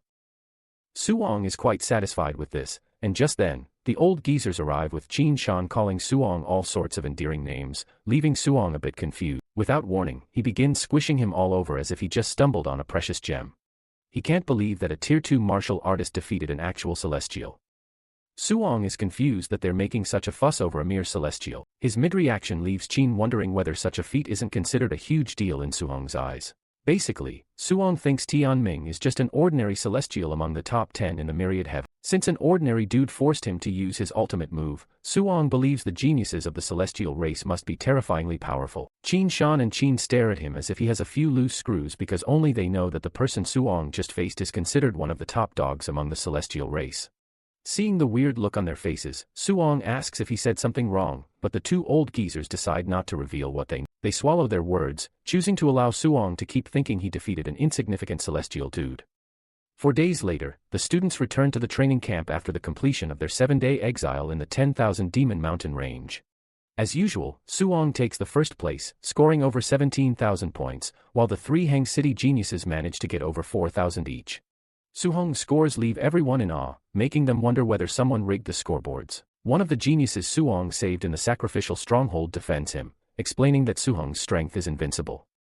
Another one of them chimes in, explaining how Suong single-handedly took down several Tier 3 demon cultists in it. With so much happening, everyone begins to scan the arena for Suong, but someone informs them that he's learning an A-rank martial art from Grandmaster Qin Shan. Elsewhere, Suong has finished learning the healing martial art in less than a day, leaving Qin Shan amazed. Qin lets him know that insane things like this have become an everyday thing for Suong. Back in the training room, Suong is pleased with the effect of the healing martial art he learned from Qin Shan. Apparently, it is known as the most valuable healing technique, and it even erased Suhong's old scar. Afterwards, Suong checked out his stats, and he was able to gather about 4,800 martial Tao points after 7 days in the wilderness. With this point, he plans to increase his spirit to 500 and break through to Tier 2 Spirit Master. Apart from increasing his spirit point, he also wants to boost his vital blood a bit. Meanwhile, in the Celestial Temple of the Celestial Race Planet, Chen Ming is scolded by the Celestial Council for losing to a mere human. They mock him for being suppressed by Suong and still losing after using the Divine Treasury. Chen Ming tries to explain that there's nothing human about the dude he faced. The council then calls for another celestial dude named Tian Shang and orders him to issue a bounty on Suong. He is ordered to eliminate Suong at all costs to prevent him from becoming a threat in the future. Overly confident in his skills, Tian Shang smugly accepts the council's command. They then ask if he has found any divine artifact fragments within the human territory. Tian Shang explains that he hasn't found any, but reveals that they have some promising news about it. The council then orders him to keep searching and make sure to prevent humans from knowing about it. At the Star City training camp, Tantua and his group have been training like their lives depended on it. Their daily sessions have even become a topic of discussion among everyone in the camp. It turns out they have been practicing non-stop after Suong trashed the floor with their dignity.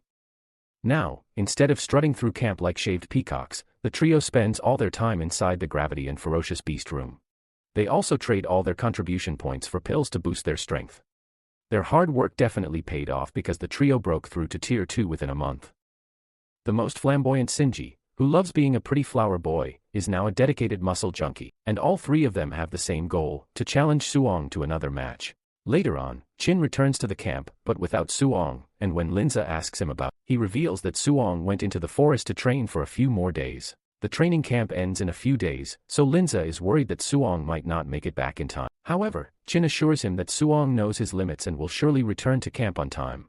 2 days later, Suong is seen cultivating on top of the peak of a mountain, unaffected by the giant serpent slithering its way to the top. Suong uses his martial Tao points to increase his spirit to 500 as he planned. Just as the serpent finally makes it to the top and tries to munch on him, Suong pushes back with just the wave of his palm now that he's proficient in telekinesis.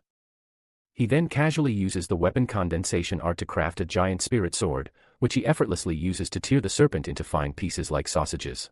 As he watches the corpse of the serpent plop down the cliff, Suong is amazed by the power of Tier 2 telekinesis.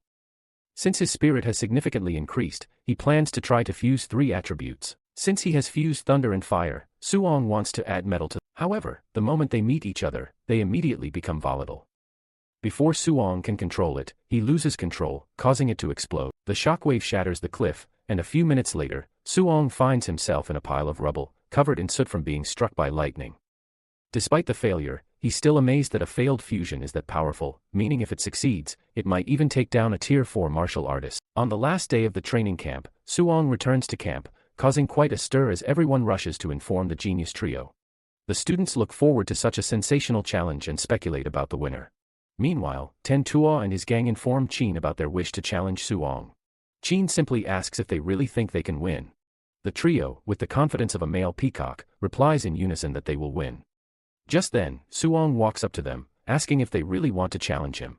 Ten Tuo confidently tells him not to underestimate them, while He proudly boasts that they have already broken through to Tier 2. Xiao even dares to boast that she can beat Suong all by herself. After listening to their unimpressive resumes, Suong feels bad about bursting their pretty little bubble. First, he apologizes before revealing that he's also at Tier 2. This revelation leaves Ten Tuo and He stunned with a million questions. But not Xiao, who believes she's different because, apart from being a Tier 2 martial artist, she's also a Tier 1 spirit telekinetic. She goes as far as demonstrating her spirit weapon condensation. But the next moment, Suong crushes her pathetic little wand with his gigantic sword, throwing her off balance. Afterwards, he apologizes to Xiao before proudly revealing that he's also a spirit telekinetic. Xiao can't believe that Suong is actually a Tier 2, while Ten Tuo shockingly realizes that Suong didn't use a fraction of his true strength during the combat assessment. As He reads out Suong's stats, he realizes that the gap between them is like heaven and earth. Suong then announces that all students in the camp should attack him together. Unbeknownst to them, he just wants to use them to farm his precious martial Tao points before leaving the camp. Seeing how terrifying he looks, the students shrink back in fear and immediately surrender, but Suong refuses to let them go scot-free without contributing their dues to his martial Tao points. Despite their protests, he turns them into his personal punching bag while they scream for help. Meanwhile, Bai Mu and Lin scold Qin for not telling them that Suong is a telekinetic. But to Qin, this revelation is also news, and he tries to wrap his head around it. Seeing the expression on his face, Bai Mu figures that Qin was also kept. Unable to say anything better, Qin simply laughs like a madman, calling Suong the ultimate monster. He adds that Suong is a once-in-a-millennium monster and thanks to this, the human race may have found it safe. While Suong wipes the floor clean with his classmates, Bai Mu wonders whether to intervene, but Lin tells her to let them be. Suddenly, Qin senses trouble just as the King Rock appears above the training camp, telling them that their 30-day contract is up. He then angrily yells at everyone to leave his turf. Thanks to his appearance, Suong stops his rampage, giving everyone a chance to catch their breath. Qin is enraged and blows hot as he curses at the bird for disrespecting him. He declares that they'll leave on their own, and the bird has no right to kick them out. As the situation escalates, Qin attacks the giant. The bird tries to protest, claiming he's not afraid of Qin, but before he can finish, Qin punches him in the face. Without giving him any space to catch his breath, Qin continues to attack the bird while Suong watches them, amazed by the power of a Tier 7 master martial. He even likens their clash to a battle between celestials. Meanwhile, Qin and the bird continue bickering, and as Qin tugs at the bird's feathers, the bird smugly boasts that he came with a superior backer.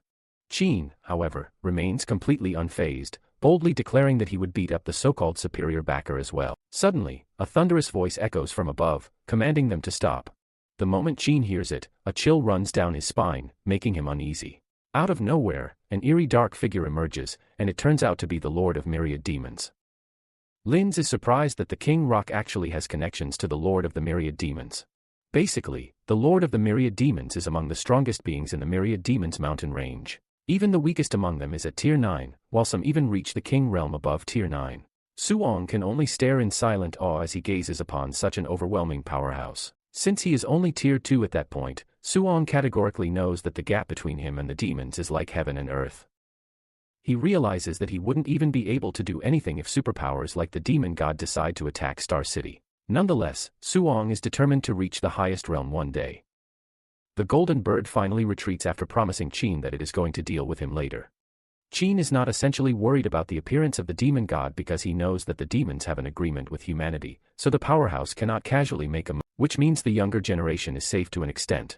Even with the appearance of the demon lord, the training camp concluded as it should have. Suong is excited to see his uncle and auntie since he is pretty sure that they are already worried about him. Before getting on the bus, Qin and Tu find him, urging him to stay cool with them because they are pretty sure he is going to become a celebrity once they return to the city. Suong assures the two that he holds no grudge against them, letting them know that he would have even forgotten the whole issue if they hadn't reminded him. The students are informed that they have to head to the city lord's estate where a banquet is being held, and this is to thank the students for their hard work. While the others are celebrating this, Suong is basically frustrated that he won't get to see his aunt and uncle as quickly as he planned. Meanwhile, at the city lord's estate, Suhong's parents have been invited to the banquet and are placed at a high table. The two are left totally shocked, and the same thing goes for the elites who are present in the hall. They are absolutely gutted that two gutter rats are invited to the hall. They assume that it is a mistake on the part of the waiters who just let anyone they see in. Suhong's auntie asks her husband if they are not embarrassing Suong with the way they are dressed, but he reminds her that they are wearing their best outfits, so they have no choice. The two are discussing how rough everything is when Lee shows up with a bright smile on his face, introducing himself to the two.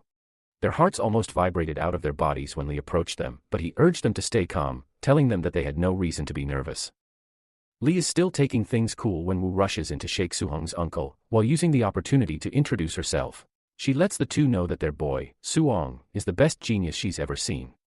Wu's presence only makes the two even more nervous, but the elites, on the other, are all left in shock. They wonder why the principal and even Wu are talking to the two ragtags.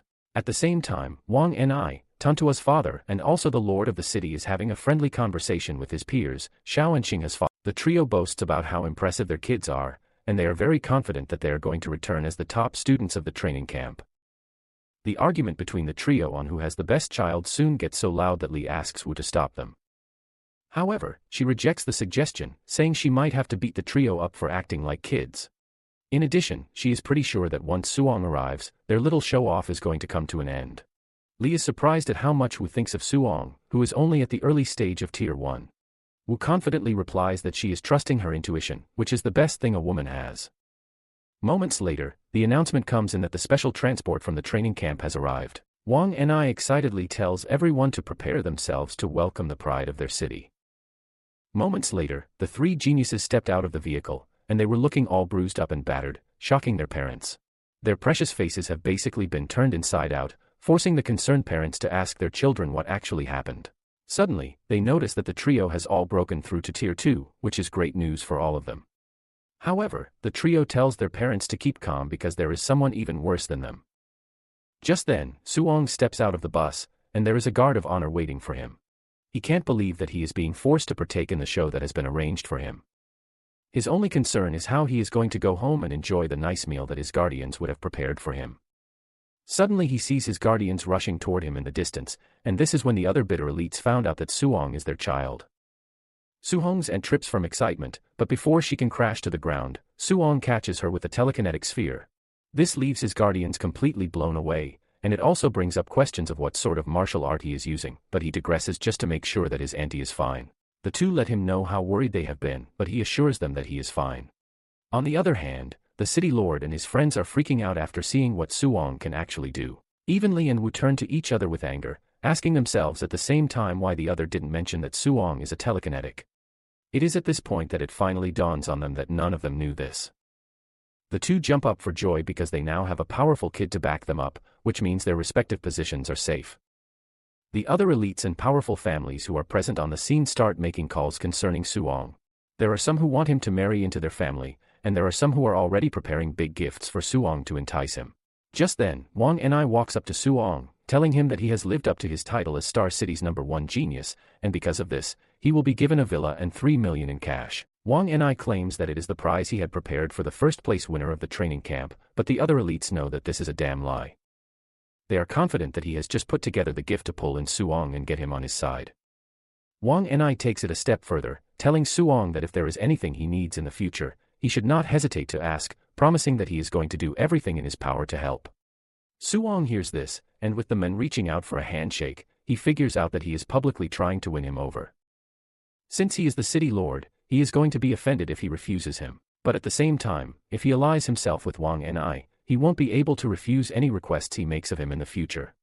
Since Wang Ni holds the absolute power in the city, Suong knows that it would be unwise of him to get on his back. However, he knows that it would be a big plus for him to ally himself with him because this will help protect his family while he is out of town. Suong remembers that he has Qin, Wu, and Evenly behind him, so there is no way Wang Ni is forcing him to do what he doesn't want to. After weighing his options, Suong takes the man's hands, thanking him, while revealing that he actually needs his help. Suong immediately reveals that his aunt is suffering from a rare disease, so he would appreciate it if the city lord could help with this. Without hesitation, Wang Ni tells his assistant to handle the matter, telling him to make sure Suong's aunt gets the best medical resources that are available. Wang Ni then proceeds to ask Suong if there is anything else he would like, telling him that he likes straightforward men. Suong decides to ride on this, and he tells the men that he would like a solid weapon. Without thinking twice, Wang Ni tells Suong to follow him to the armory, where he can pick whatever weapon he likes. Deep down, Wang Ni is ready to give Suong everything he wants, because the more he collects from him, the more he owes him. Suong then tells his guardians to wait for him while he goes to the armory. Wang Ni also leaves the celebration to Tantua, and seeing how Suhong's parents are being treated, the elites realize that Suhong's family is definitely going to the top. Upon arriving at the armory, Wang Ni shows him where the A-rank and B-rank weapons are stashed, telling him to make his pick. Suong is surprised at how much the city lord is ready to sacrifice just to win him over because an A-rank alloy weapon is worth hundreds of millions. Suong then asks Wang Ni if he has any multi-attribute alloy weapons, and this surprises Wang, who curiously asks Suong if he is a multi-attribute martial practitioner. Suong proudly informs him that he is capable of handling multiple attributes, and he shows him what he can do, while pushing Qin into the conversation, telling Wang Ni that the Grandmaster told him to choose a multi-attribute weapon. Wang Ni almost loses his mind when he realizes that Suong is capable of handling the 7 attributes, and this is exactly what Suong wants because the more talent he shows Wang Ni, the more he is going to value him. Wang Ni is also surprised that Suhong's cultivation is pretty fast, since it is said that cultivating multiple attributes slows down one's progress immensely. Wang Ni is completely overwhelmed by the whole thing, and he just cannot fathom the idea that a monster like Suong was born in Star City. Wang Ni then wears an expression of disappointment before telling Suong that multi-attribute alloy weapons are extremely rare, so he only has a few dual-attribute ones in the armory. Wang Ni goes through the weapons in the armory, and he whips out a B-rank black gold iron spearhead, which is the only weapon he has that can handle 3 attributes. Wang Ni asks Suong if he wants him to tear apart an A-rank alloy spear shaft to couple it with the spearhead, but Suong tells him that there is no need for this because his fire spear shaft will do the job. Suong is pleased with this because he believes that a 3 attribute is more than enough for him with his current strength. Wang Ni then mentions that worldly anomalies have appeared near the city. In addition, there is a rumor that dual attribute and even multi-attribute fierce beasts are roaming about. Suong becomes curious when he hears this, and he asks the men what he means. Wang Ni lets him know that when he was away at the genius training camp, several anomalies occurred around the world, and in addition to multi-attribute fierce beasts appearing, multi-attribute natural treasures have been born. He reveals that someone actually witnessed a thunder-attribute fierce beast spewing both thunder and flames after coming into contact with a shard-like object. As if this isn't enough, there are even reports that multi-attribute beasts have been spotted outside the city at a location called Stargazing Lake.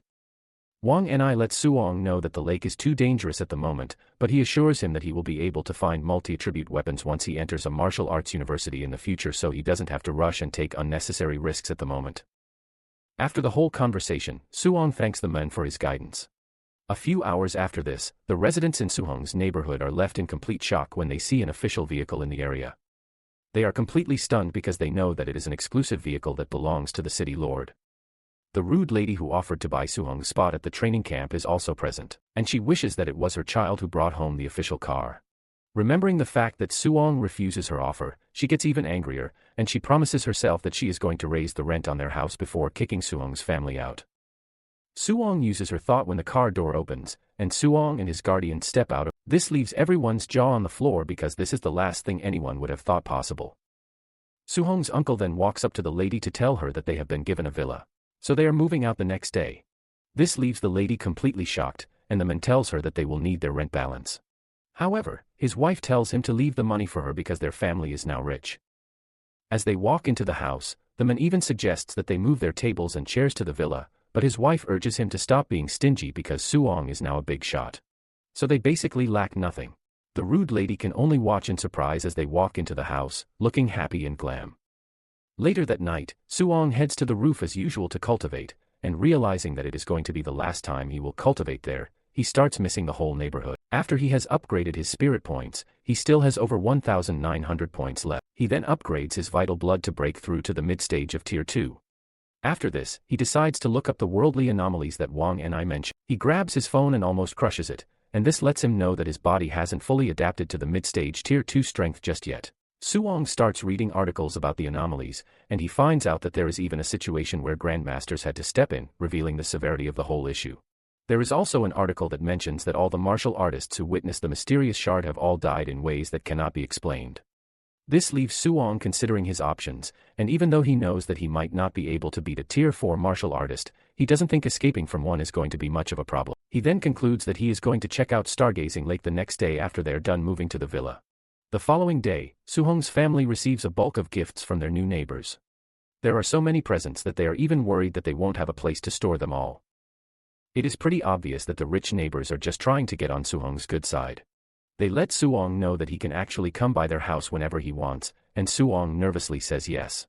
After a rigorous morning of attending to visitors, Suong finally gets some time for himself, and he is glad that he can actually get the chance to head to Stargazing Lake later that afternoon. At the martial artist base that afternoon, Suong is surprised that there are so many people at the base because he believes that all the martial artists should be heading to the Stargazing Lake when there are so many anomalies there. It turns out that the base is filled with Tier 1 martial artists who are scared to go outside thanks to the Tier 3 and Tier 4 martial artists who are at the lake. They know that they don't even have the strength to fight back if the high-ranked martial artists decide to rob them. Meanwhile, on the second floor of the base, White Fox's uncle, Yechi, asks a strange man if he is sure that Suong was the one who killed his nephew. The strange dude calmly replies that he is 100% sure, but just then, he gets up from his seat to unleash an overwhelming aura which knocks Yechi to his knees. He lets Yechi know that he has to watch his tone, and he is obligated to address him as Sir.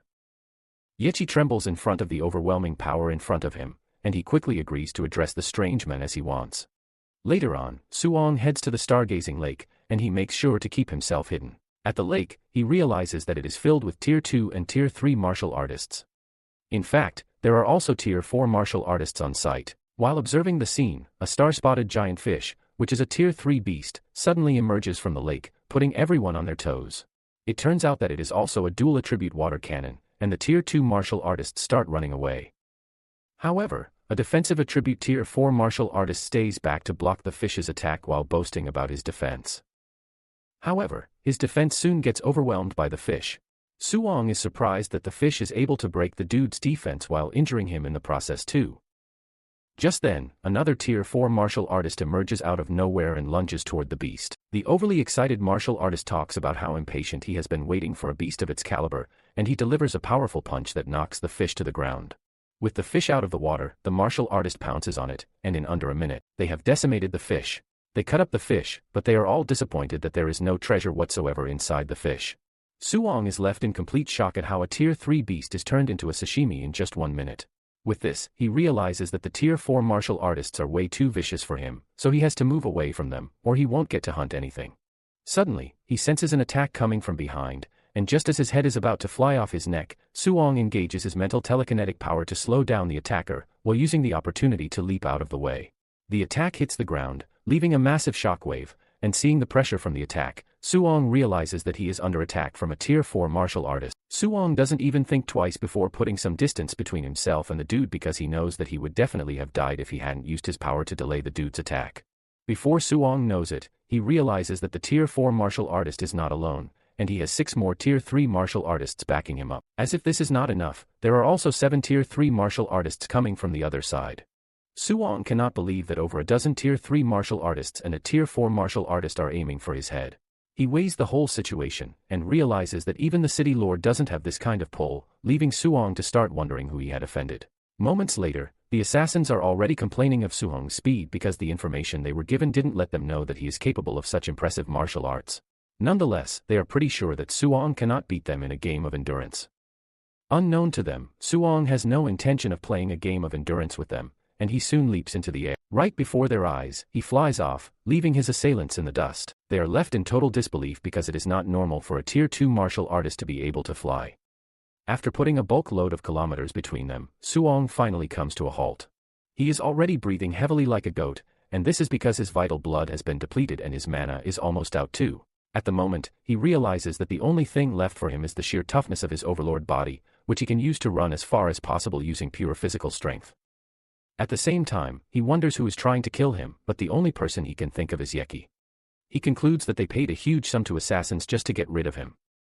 Even though he is pretty sure that he can handle the Tier 3 martial artists, his concern is the Tier 4 martial artist. He knows that if he goes after the Tier 3 martial artists first, he is going to be ambushed by the Tier 4 martial artists from behind. At the same time, if he goes after the Tier 4 martial artists first, he is going to get injured, which will lead to the Tier 3 martial artists surrounding him just to kill. He figures out that unless he can take out the Tier 3 martial artists with extreme speed, he won't get a chance to fully focus on the Tier 4 martial artists. Meanwhile, the assassins are raging about the information that they were given. The assassins tell their boss, the Tier 4 dude, that they are going to be in big trouble if Suong manages to return to the city. However, this isn't even the major issue because their employer is also a big problem. They are scared that their employer is going to tear them apart if they find out that they failed. Their leader then tells them that they have nothing to worry about because if Suong returns to the city, he is only going to die faster. Just then, the celestial dudes appear in the distance, telling the assassins not to be so angry about the information that they were given because they only just found out the day before that Suong is a Tier 2 mental telekinetic, which is why they were not able to update the information on time. However, they let the assassins know that this is a good thing because they have people stationed where there are anomalies. They are going to lock down the entire area, so it is up to the assassins to kill Suong. And if they can't, they should be prepared to die. The Tier 4 martial artist thanks the dude for his help and assures him that he is going to tear Suong apart. The next day, Suong continues with his hunt inside the forest while the assassins follow his trail. This continues for the next 7 days. While he is busy hunting down monsters, the assassins chase him around the forest, and whenever he gets the chance, he takes out any of the Tier 3 martial artists who strays away from the pack before escaping from the Tier 4 martial artist. At this point, Suong realizes that he is already exhausted, and he decides to head to the Star City official supply stronghold. Even though it is very risky, he knows he has no choice but to rest there for the night. He believes that his assailants shouldn't be so bold as to attack him directly on official territory. However, as he enters the stronghold, he can sense eyes watching him, and with this, he concludes that Yechi is the one who wants.